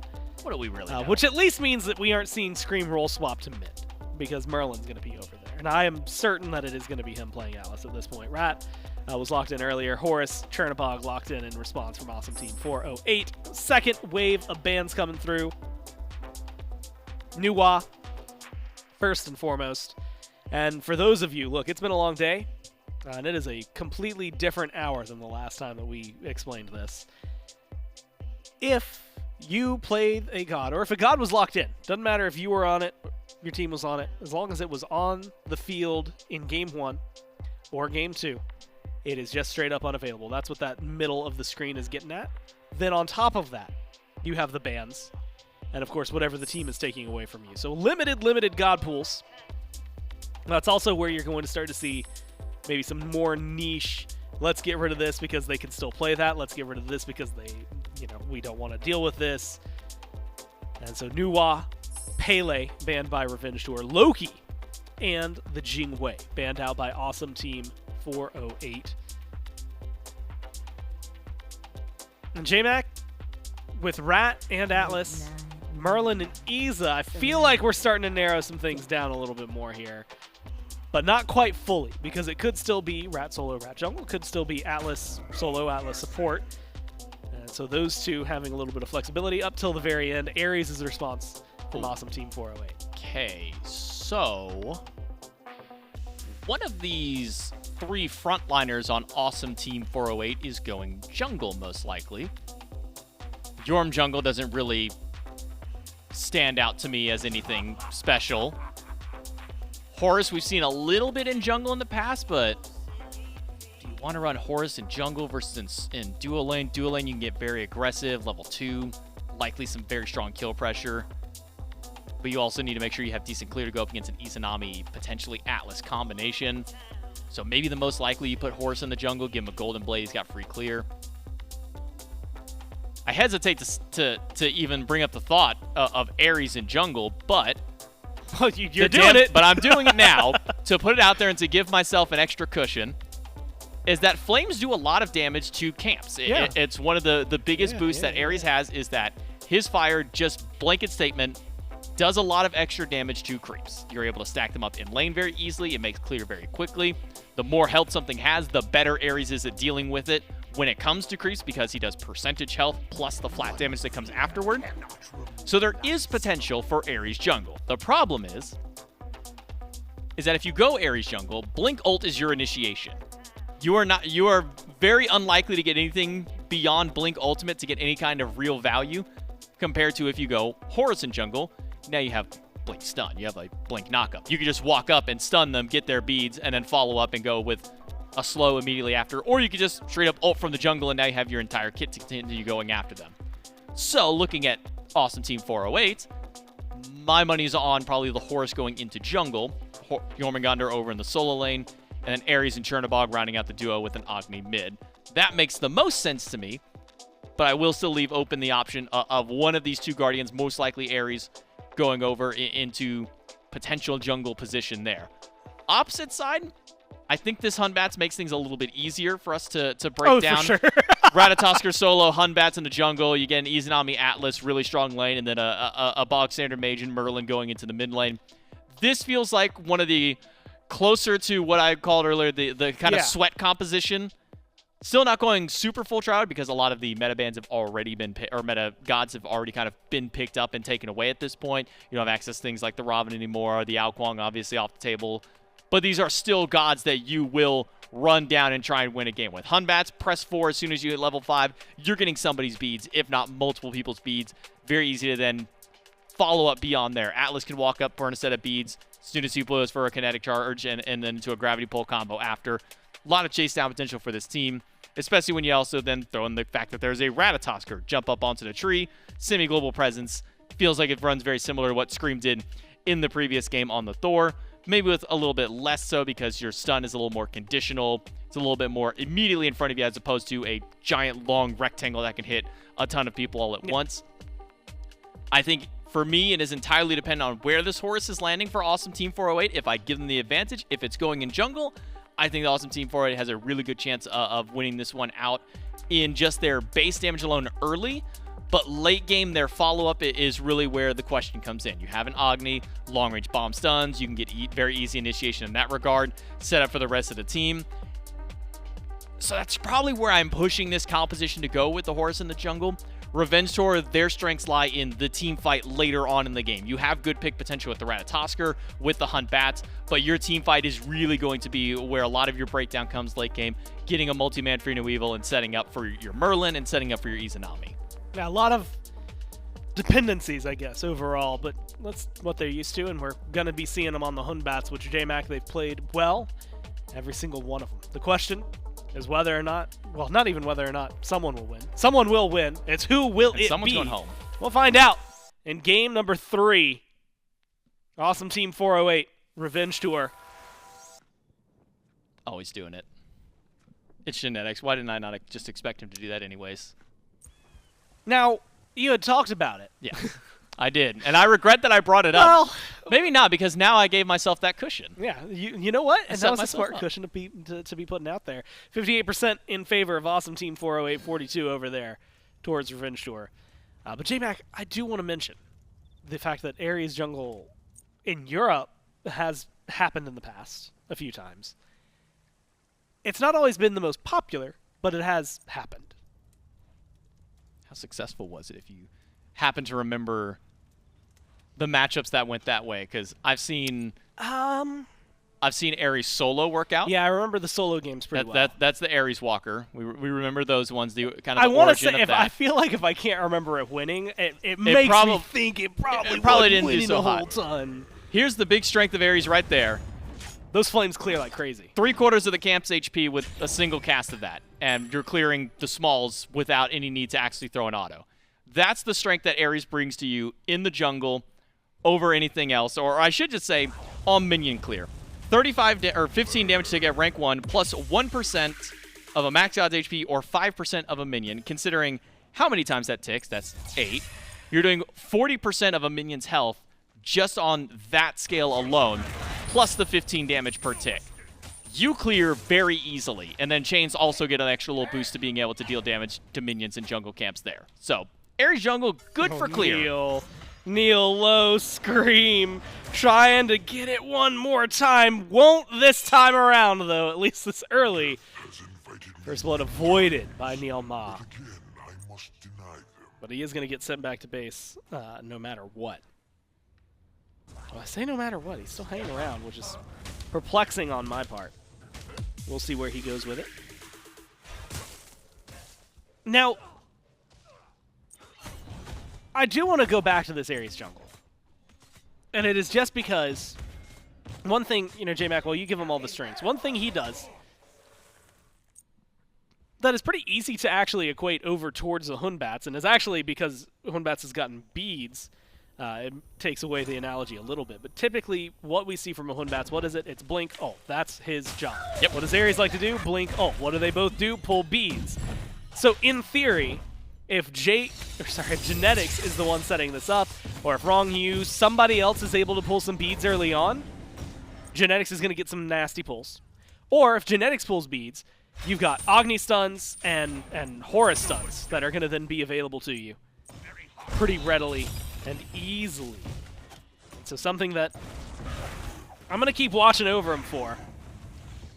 That's going to be level 5 talk, really.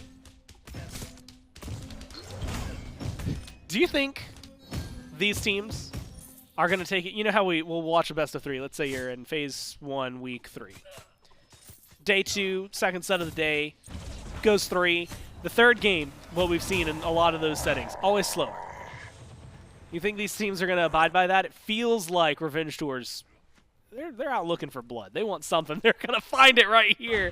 Genetics locked against the wall. There's going to be the jump. No, doesn't connect for the slow. Chains are good. The Flames might be able to help turn this one around when Jorm joins in, and so does Mike. There's the Flame Wave. There's the first blood, and you thought you had him on the drop, but instead Revenge Tour is looking to lose 2 here as awesome Team 408 barely loses out on getting Scream. They get first blood on adapting, find themselves a lead without losing anything in the jungle. This is likely one of the most valuable compositions you can have an Ares into. Not necessarily because of the amount of mobility you shut down, but look on the right side of your screen at the gods that Revenge Tour has selected. Ratatoskr, CC immunity and ultimate. Cool, jump up on the tree, you're good to go. Hunbats, no CC immunity. Merlin, no CC immunity. Atlas, nothing. Izanami? Nope. They all require beats. So if there's even a decent bit of CDR in Genetics' build, and I don't doubt that he's going to build CDR, I would even throw a Relic Dagger in his build if I'm him to get more blinks. I would be blink ulting anybody that isn't this Ratatoskr on cooldown to try and get something. You have follow-up. You have Mike on an Agni. If he is nearby with you, or you have even Wrong standing, you blink ult the first person you see. I don't care if it's 1 person, 2 people, the entire team. If you know that those beads are on cooldown, you can pull anybody except this Ratatoskr. And I think because of that response, we are going to see probably one of 2 things happen here for Revenge Tour. We're going to see a lot of Magi's, or we're going to see some Absolutions pop up for your support. And the Absolution is you pop your ultimate, and you get a small pulsing cleanse for your team for CC immunity Typically, we see that on things like Khepri. You drop your ultimate to cleanse the one person, and then you can also help the rest of your team. Would be a very easy thing for Lazar to pick up and slot into his build, given how much magical damage there is. Would be a good pickup for him to go, I would say, immediately after the Steves. But Magi's, Absolution, Beads, these are all going to be crucial for Revenge Tour to fight up against this Ares. No, absolutely. Absolution. Well, absolutely necessary to not fight up against him. I knew what I was trying to get at. Yeah. Look, it's late. 9:20. But it's 5 minutes in game. Still only 1 kill. Although not for lack of trying. Scream has been about as aggressive as you would expect a Ratatoskr solo, all things considered. Neil Ma even taking a lot of poke here. It is, though, genetics, PBM, hanging around, and you have to think blink ready, ult ready. Beads up for everybody, so even if genetics grabs a couple, you have to imagine it's not going to be the pull, but will he be able to get anybody? There's the Fear No Evil, there's the ult, and it's going to not matter. The damage from the chains was more than enough, but they're trading it 1 for 1. Mike for Oath.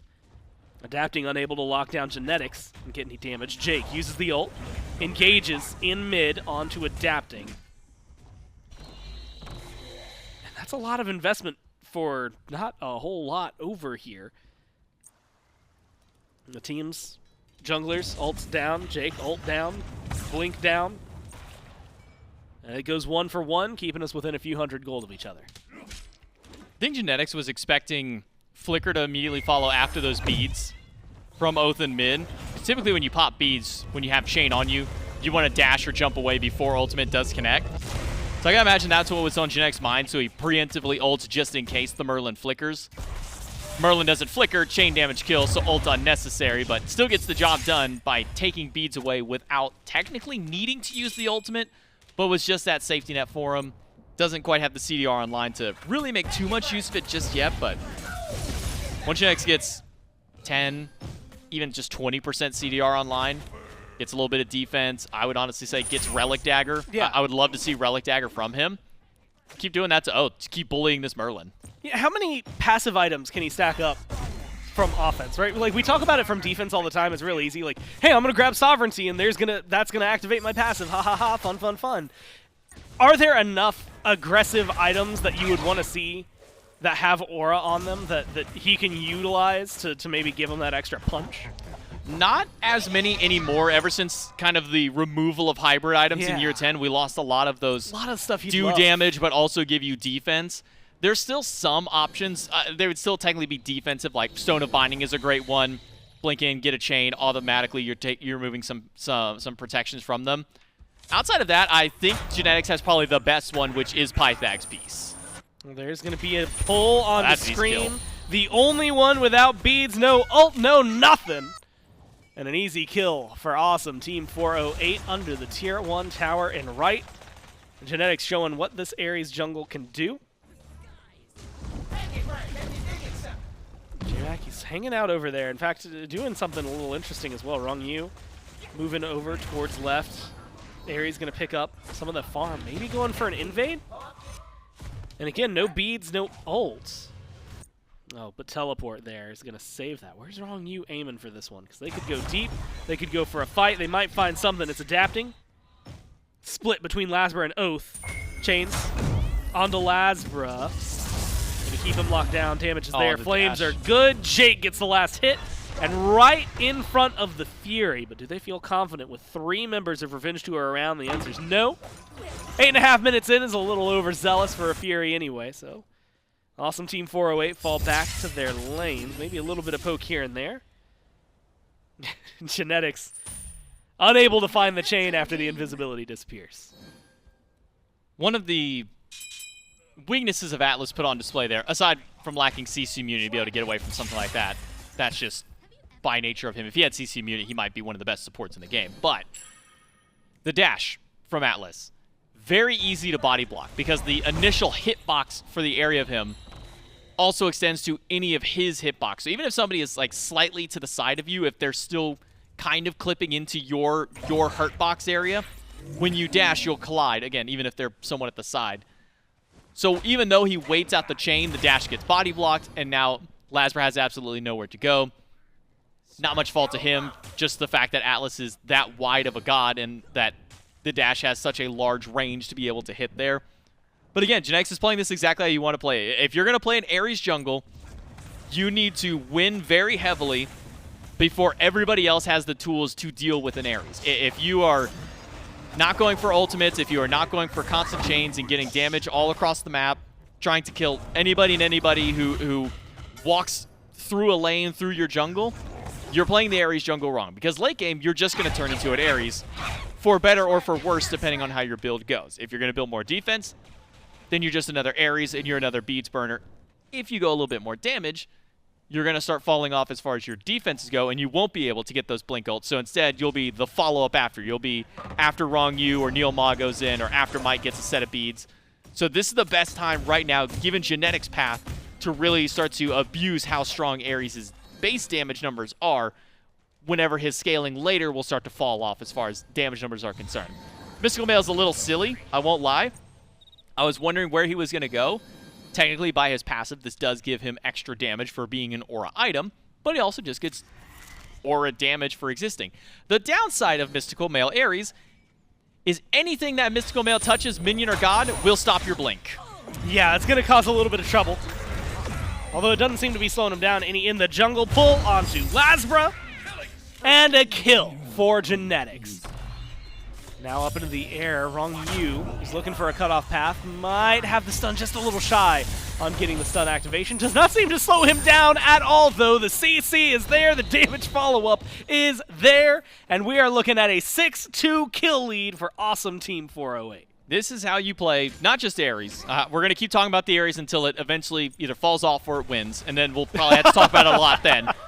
But when you also have a Horus, Horus is another one of those gods. I almost said Guardians, but he's a warrior. He's one of those support style of gods where you want to play him aggressive. You want to spam your abilities as many times as you can and do exactly what Adapting and Scream are doing on the right, but to everyone else on the map. Horus has really good base damage. He has Prot Shred, a knock-up, a slow, another knock-up if you have his ultimate, and a heal to be able to maneuver the map. Continue running across this map. This is this W key of a double god frontline that you want from jungle and support is Horus and Ares, because they both want to do the same thing, just a little differently. Genetics daring people to come up. He stands on top of the beacon. Doesn't seem like anyone's going to. Jake. No ult. Has beads. No second relics online. At this point, I mean, it's baffling to me how well they've been dominating that we're just now hitting level 12 for some of these. We're also just 12.5 minutes in. Gold lead was interesting. It is now shifted in favor of Awesome Team 408, but it is not too much. Experience is in their side. A lot of that has to do with maybe Neil over here, who once again is suffering a little bit at the hands of Scream. Has his ult this time, though. Well, Awesome Team 408 are playing the map, it feels like, a little bit stronger. The call onto the Fury, when you see two people over and right, you know what you're going to lose, and now you're going to get aggressive on right while you can. A little shy at getting the kill on the Scream, but the effort was there. If Revenge 2 are going to put pressure on right, now that you know the objectives on left are down, might as well go for it. Especially as you wait for the Pyromancer to spawn in, maybe give you something to do. It's all the stun from Or Scream. you just go bully Oath. Yeah, just... I mean, Oath doing the wise thing and saving beats, that's because he got backup adapting to so much damage. Knock up from Scream as well has created a different conversation. Jake does not have a leg to stand on, taken down. And now the chase for Genetics. Can they find it? Knock up from Neil creates some space flames between them. Not enough to burn the damage down. Now World Serpent used for a disengage. And it is a 3-for-1 swing for Revenge Tour. What was 6-3, now 7-6. Still a small lead, but might be 7-7 here. Hear me. Looking for one more auto. Not going to find it. But Revenge Tour making sure to put a stamp on this, J-Mac. Tell us they are not out of this game yet. Revenge Tour is still keeping things ahead for themselves on the opposite side of the map, where the victory for them initially was losing, or I should say, their initial downfall was in mid, Oath getting bullied out, Kirmi kind of having to center tower, Lasbra taking a bit of a beating. Scream and Adapting are keeping it alive on the opposite end. Scream specifically up against Neil Ma, a 3-level deficit between the solo laners. means this Jormungandr is about as threatening as a wet napkin. I don't know. I don't know where I was exactly trying to go with that analogy, but needless to say, Neilma is not a big of a threat right now. In fact, I don't even think Neilma's really used his ultimate for a team fight. He used it there to disengage, but could have maybe used it. I mean, he had body blocks that helped out to try and keep Jax alive, but I feel like an ultimate where you have a knock-up 2 times every time you use one of the swipes would have maybe helped out a little bit more there. So once Neilma can catch back up and get some defenses, could be great, but right now Scream's winning out in that department. I gotta say it while we have the opportunity. 9:30 p.m. analogies just hit different. Speaking of hit different, Jake, love the enthusiasm, went for the ult to get aggressive, killed off Kiri. And now Genetics gets aggressive, kills off Scream. So 1 kill on either side of the map. Pyro started up by Awesome Team 408. Despite some clapbacks from the junglers, presence is still there from the supports. Jake's now dead. adapting. Looking for Jake. Jake going for the split push. Will get the tower. Beats Aegis available. Ult not. Team gets the Pyromancer. Have to imagine this is going to be a kill for adapting. The wall putting in a little bit of work, but there's only so much you can do. It's who do you want to die to, overhand smash, and there's the tick from Kirmi, which is revenge. J-Mac. For the one that I want to line up on the replay, for those of you who are wondering what had happened over there. Awesome Jake just... This is the part that I think is that you just got to do it, right? I mean, he batted Kirmi. Okay, respect to Kirmi for trying to at least get the wave after that. But that was just Kirmi as an Izanami losing out on wave poke to Awesome Jake on a Chernobog. And Jake just gets the better end of the fight. But now Neilma finally going for the ultimate in this fight. Now they're getting aggressive. Want to hear what 408 has to think as they get aggressive here, and they're starting to lose it.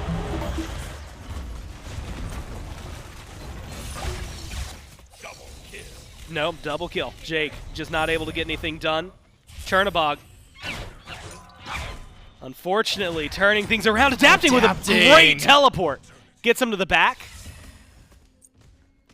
And that's going to be 3 picked up for 3, J-Mac. Trades for trades. Carry mid versus carry jungle on the other side. Seems like they're going to be patient. And now it's going to be a small reset. No objectives in the near future. So a little bit of breathing room, especially with the players losing everything they had. Maybe Beacon's the only thing to stand for. I don't know that anyone's going to go in for anything, but Jake might be in some trouble again. Adapting lurking in the jungle. We'll see him one-on-one, already half health. Surprised that Adapting's not taking it, but no fear, no evil. Maybe making him think the better of taking an engagement like that. It's the RNG factor. The RNG factor is likely what's keeping Adapting from taking that 1v1. Before, he was only fighting into like Fail Not, maybe like tier 1, tier 2 crit of the Deathbringer, but now Awesome Jake has Deathbringer, so extra crit in the kit, and those crits hit a little bit harder. Adapting not wanting to take the risk of getting hit by a couple too many stray autos that hit a little bit harder than they once were. So I respect the decision by Adapting. See what you can do, recognize what's now built on against your opposition against this Hunter, immediately try to beeline your way back out. Kirmi in a little bit of trouble, wrong you. Dives the tower. Jake comes in. Maybe some rare miscommunication coming in here from the supports. We heard some clean comms earlier, but it feels like they weren't all on the same page onto whether or not they wanted to kill Kirmi. So J-Mac, we take a little bit, I think, between them. This is always the awkward moment, I think, in SMITE, which is preparation for the next big thing, finding out where they want to go. And so I'm going to say, instead of predicting it, just take a listen in to Awesome Team 408 and see where their mind is at. Oh, Rat's coming left. They're going for a greedy gank. I don't have my ult Jake to get out, so careful. Okay. I have TP up now, though. Rat has no beads as well. If he ults, if he ends up ulting it. I got mid, though, so... They're 3 mid. I'm back in. Rat is in mid, careful. I have one demon soon. He's not crossed yet. Oh, fuck me. They want okay, the Rat's going to gank you on his own, Jake. Yeah, I can just go to portal. Yeah, I have coin now. I'm gonna I can be there pretty soon. Oh no, Rat's okay. Rat's right. Yeah. I'm gonna back him up there. I'm gonna shove away the mid then. Yeah, do it. Congratulations. I could also walk left and gank with Jake. Sure. I have Chernobog ult soon. Yeah, let's do that. Jake can go to you guys if you need him. I'm gonna go left. I'd left Merlin mid. We should be careful forcing a fight. We should just like just AFK, keep them here, and then wait for Mike to wait for a play. Yeah, Merlin's up here though. Jake, if he's here, just int into him. I'll help you. Merlin's all the way up here. I'm gonna walk. Yo, is it probably back? Rat Can I engage? Can I engage? I'm going left. Yeah, you can. I'm with you, Sam. I'm with you. I have TP as well. That looks good. Cold dashes. They run I'm away. here. They run away. Okay. Missing rat and right. Okay. If I get a TP blink as well. on, is Atlas is here? Atlas might sentry. He's not centering. Merlin is there. I'm waiting. I have Wind Demon. I can back here. I'll be really strong. Yeah. Actually, I'm gonna do shield buff. Okay, I'm gonna back as well, and we just fight when Jake comes. Sure. He's gonna wait for my starter. Yeah, I'm gonna greed the fuck out of my 20. I'm not gonna lie. Do back. Rat's in right. I have really good pyro vision right now. What's up, Sam? I have a sentry as well. They don't have anti-cruise yet, by the way. Yeah. We have really good right vision right now. I think we just blade protect Jake. We're gonna If I could use my starter, I think we could do fire. I'm gonna look at the spots. I'm looking at spots. Yeah, he just warded. I'm gonna get the word. I'll bait myself. Okay. I don't think he's coming back. He's leaving. Yeah, he's leaving. Atlas was in right with Merlin as well, though. Okay. So was Rat earlier, but Rat's missing now. They're on Could red. they be gold? No, they're on red. They're on Nah. Okay, chase this. Rat's here. You're good. Yeah. Did he beads or not? No, just take us. Can I force beads in mid? Can I force beads? You could. Force beads. Just get out, walk out, force beads. Alright, I got 3 crit items. We can go to gold. Merlin beads Aegis. You guys want to do gold? Yeah. Yeah. I want to go pyro. Rat's right there right now. Can I do blue first or no? Yeah, I'm coming to pyro. Yeah, you can. I'm gonna pull it. Just show. I wanna play for how much. Yeah, sure. You show. You guys show. here? Yeah, if you I'm show. coming right now. Show the wave. Someone. He dashed. Roll Show it the wave. there. Show the wave. Let me pull. Yo, Jake, keep picking up. Yeah. I'm away. I'll bomb. I'm securing now. Can we go gold after? I can rotate. Yeah. I'm bats in right on cooldown buff. He's on cooldown buff. Is this here too? Hambas no. I mean Merlin knocked it far away. We just run towards gold. Sure, I like it. Can you stay mid, Neil? Yeah, we I can. just pull this. Can you not Rat's knock down. him? Oh. No, I use my stealth to get it. We should just form and pull. I can zone them around the Me beacon. and Ronnie can do this. You guys should all zone. I'll play with Sam. Look at right. Stun. I'm with you. Knocking up in a sec. You stun me? Right, He's in the air. That's good. I'm going towards them. Rat ult, okay? I'm pulling gold. We're doing gold. Oh, yes, good. We pull this. Come on. They're getting time. Chiron, is he? I'm going mid. He ulted the You're wall. pulling Go gold. secure. Yo, I'm gonna hit his. Yeah, go for Izza. Sure. I need a ult. Bat's low as fuck. Bat's low. Izza just dashed out. Yo, let's do it. Pick it back up. They have a ward on us, by the way. They have a ward on us. Yo, burn gold. Okay, they're running away. They're getting tower running away. We got killed. Or we got the goal in mid. I will take. Can we fight They're this? farming this, boys. They're farming. Oh, we gotta I run. can reset and then TP mid. Bats has no. I'm coming, Jake. I'm coming. Bats jump. Follow me, Jake. Follow me, Jake. I'm Yeah. Sure. I think you guys get out. Just get out. I try. Yeah, I'm shooting out. TPing mid. Big damage. Bats jump. He's going for Jake. It's a jump. I crit him. Look at this Merlin. Yeah, I am. He No flickered. relics. In the ever-present state of will they, won't they in fights. But once again, J-Mac, I think we get some clear, concise comms. However, I think we might have my new favorite movement, which is silence. We get the notification, right? Just won 10,000 gems, and of course, as you know, if you've been playing at home, you get that in your little chat box notification as well. Genetics, very quietly, nobody else says anything, he just says, congratulations. That's such a good one. So, little moments that you don't normally get to hear without these listen-ins. And then a lot of moments that I guess we're used to hearing, but it's still fun to hear. It is still great. Ratatoskr ultimate, though. Trying to catch out awesome Jake. Aegis down, beads burned, and health bar melted. Yeah. Too many around for the Chernobog this time.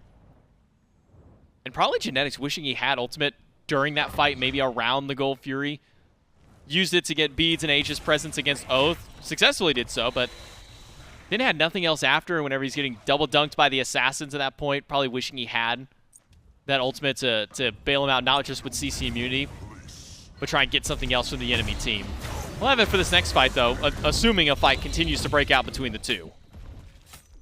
That's the whether or not Awesome Team 408 wants to put on the fight. Jake will have ult, so it's going to be different than your normal 10 more second respawn. He will be available essentially instantly if they decide to go in because of his ultimate. It doesn't seem like that's going to be too big of an issue. Fire Giant control, at least pit control. Going over towards Awesome Team 408. Screams, going to make it up into the air and immediately retreat. Has to use the ult to get away, though. Saves teleport, saves blink. Loses maybe a big engage, disengage tool. I'm a little surprised to see maybe more aggression not happening. It depends on Jake. Spotted out, 2 around him. The damage is going to be there. Nothing you can say about it. Autos from Kierme. And the 2v1 goes the way of Revenge Tour. Rest of the team Nothing to respond with. Titans running down mid, J-Mac. Awesome Team 408 has to figure out how they want to respond. Lacking their Hunter means their Revenge Tour have the man advantage. Can easily push down this Titan with their own crit style of Hunter. Kirmi picking up a Deathbringer. That's those big crit numbers that you saw flying up against Awesome Jake in the 2v1. But now allows this Titan to just push down mid. And the Titan does have a lot of threat on tower, on Phoenix. So Revenge Tour, they're going to take complete advantage of this, and they're going to head straight over to the Fire Giant. Order Titan driven back. Fire Giant's half. So let's hear what Revenge Tour is doing as they try to take this. Ugly dash. Come on, Agni. Can we look for Harris? I was with Harris and people are down here. I'm betting you. Just keep going. Ares. Force your dashes. I'm putting Harris here. To me. Yeah.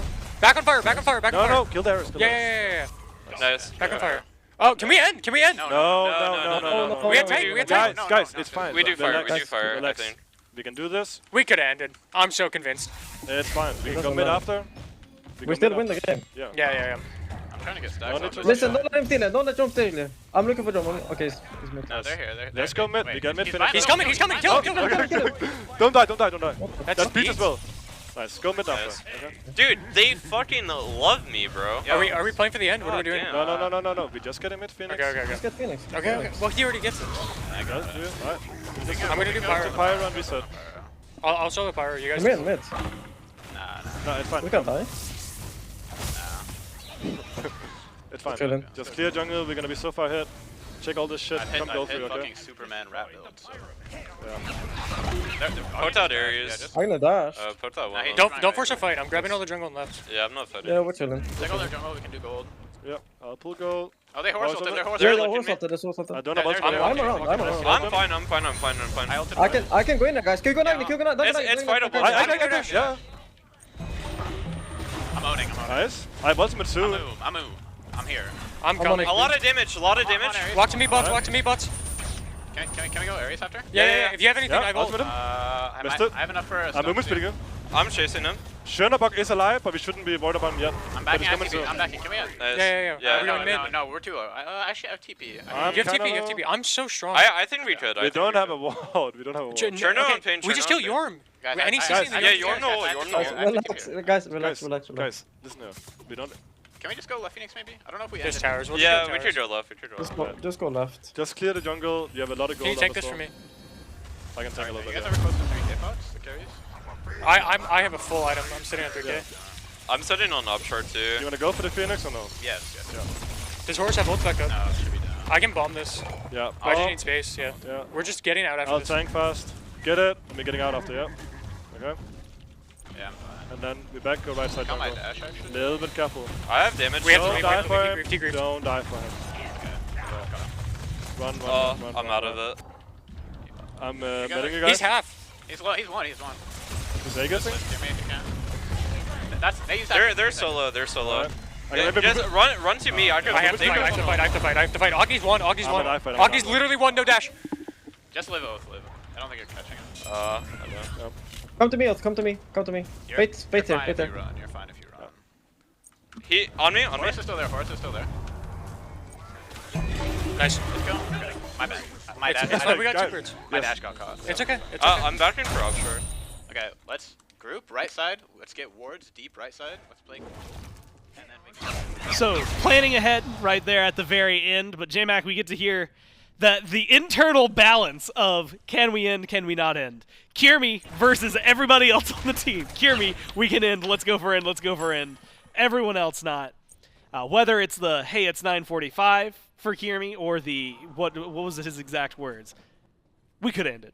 I'm sure of it. The confidence in the I'm sure of it, Yeah. we could have ended and won that game. They had a lot of gold. They had A potential. lot of things to grab. I understand. But Jormungandr can do a decent bit of damage. So I understand maybe not wanting to potentially throw things away right at the very end of the game with, 15-second respawn timers or so on the enemy team by the time they take down the Phoenix at that point. Scream makes the right call. He says, we're not going to be able to end. Everybody else says, let's do fire. Scream says, I'm just going to push this Titan. We're going to take mid-Phoenix. We're going to get ourselves set up.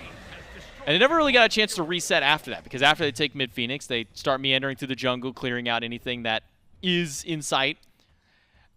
And then right after, we saw Wrong You dive in with ultimate, brought the entire team back in for team fight part 2, and that one didn't go as well for Revenge Tour. It didn't go horribly, but not quite the win they were looking for. They still didn't get a reset, and then Awesome Team shows up again for another fight, and that's the one that goes bad for Revenge Tour. Now they've all had a chance to go back to base, reset, buy up, starter items finished for Kirmi, Wind Demon, Deathbringer now fully stacked up with its glyph as well. Major power spikes online for Revenge Tour. If their first 2 out of the 3 in the battle of attrition went their way, now once they reset themselves back and get ready for the next fight, this one I imagine could probably go pretty handedly over to Revenge Tour just given their damage output. This is the part of the game where I mentioned where Ares really starts to fall off as far as his damage numbers are concerned. He really transitions from, I'm a hard-hitting Guardian in the jungle that can do a lot of damage with chains, who has a lot of threat on beads. He now still has a decent bit of threat on beads, but he doesn't hit very hard anymore. He has 2 damage items, and they're not the highest damage items. He's got a little bit of aura from his passive by picking up that Mystical Mail, by grabbing that Pythag, so he's getting a lot of extra bonus damage from there. But he's now lacking the tank stats, and that makes him a very easy target for Revenge Tour to immediately turn and burn on the second that he tries to blink ult the team. And that's why the first 20 minutes are the most important for Ares if you're playing in jungle, as opposed to support where it would be much easier for Wrong You to live if he were to blink ult an entire team. And the beads online and upgraded for a majority of Revenge Tour, at least those that have it. And then some very specific but very helpful items, specifically looking over towards the Spectral, picked up for Lasbra. JMac, we're enhanced Fire Giant territory now. Revenge Tour leading 21-16, 31.5 in. 9,000 gold in their favor.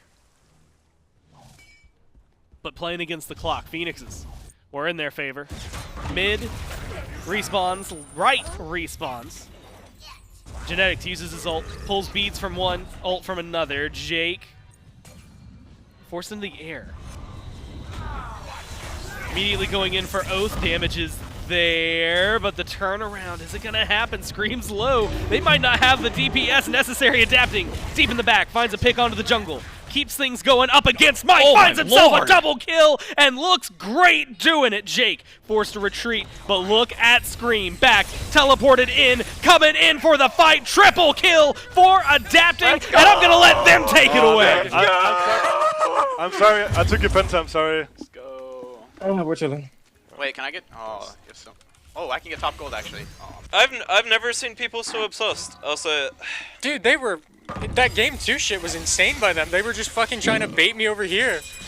Fucking Superman Ratatoskr? Let's go, Sprek. Good stuff, boys. Guys, I'm fucking tired. Yeah. Good work. Spam, wait, someone spam laugh for me. I'm not spam laughing.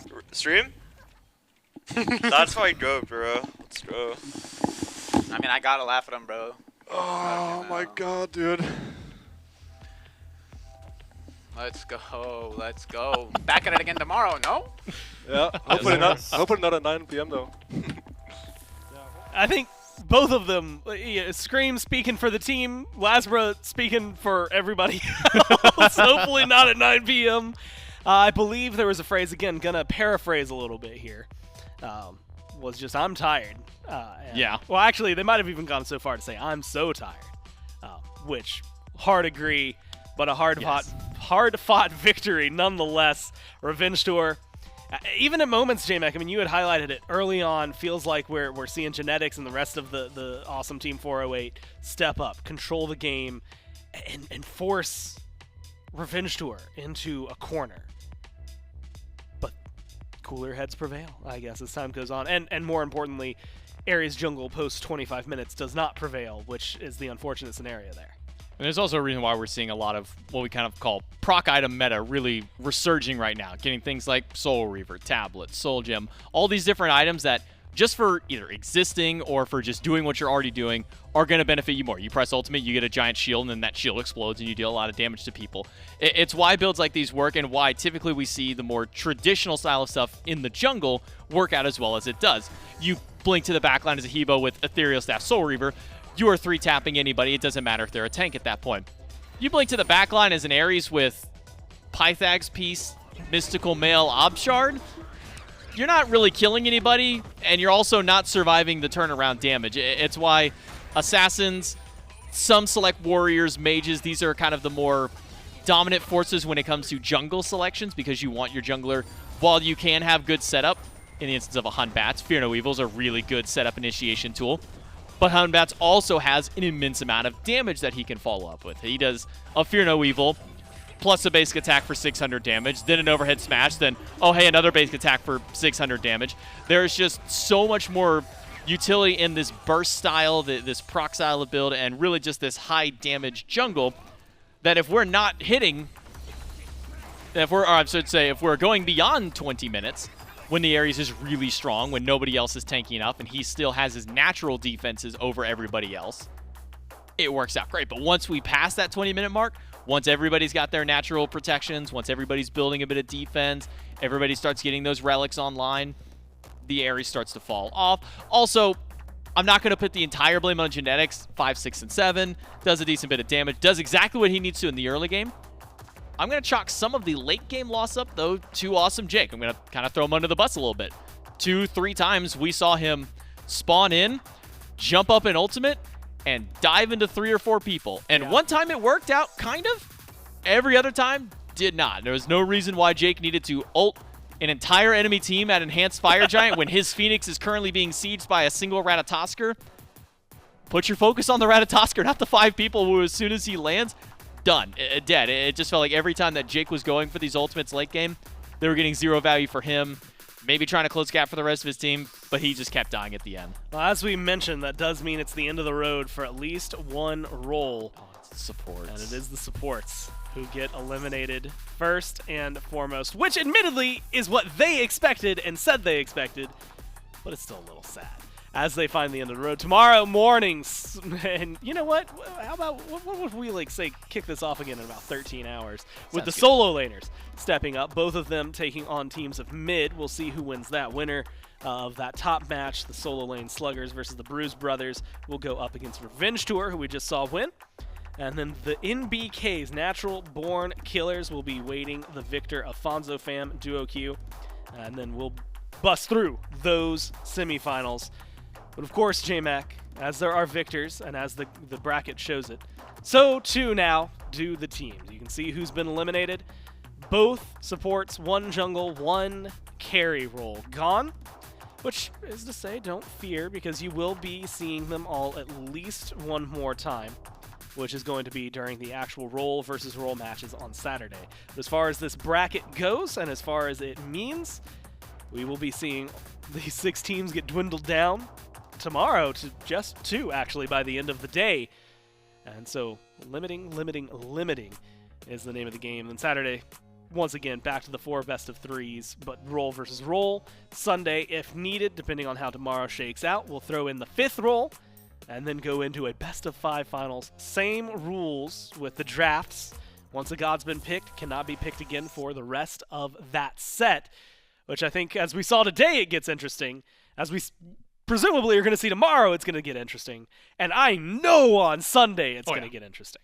Look, as much flack as I may catch saying I want to see a Game 5 on Sunday for that last set, I don't want to see it necessarily to see 5 full games. I want to see it because I want to see 40 gods at the bottom of the screen that are just unavailable, and then what 20 gods get picked and banned in that game there specifically. That's the main reason I want to see a Game 5 on that specific set, is because, one, it would look kind of funny on the graphic to see it, but also it would just look very intimidating and overwhelming to see 40 gods in front of you that is just, you're not allowed to play it. I hope somebody has a notepad writing them down to keep track of what's not allowed to be played. Kabam's going to have to be on point. I'm already getting yelled at in the Discord server, by the way. I'm going to go ahead and predict that if it does go that far, we're going to get resets, because who's going to remember 30, 40 gods? We'll just have to find out. It's been an 11-hour broadcast. We'll be back to do it all again in just 13, so make sure you're tuning in tomorrow morning. But for now, for myself, J-Mac, everyone in production, of course, everyone here at Hi-Rez Studios, thank you so much for watching, and we'll see you in the morning.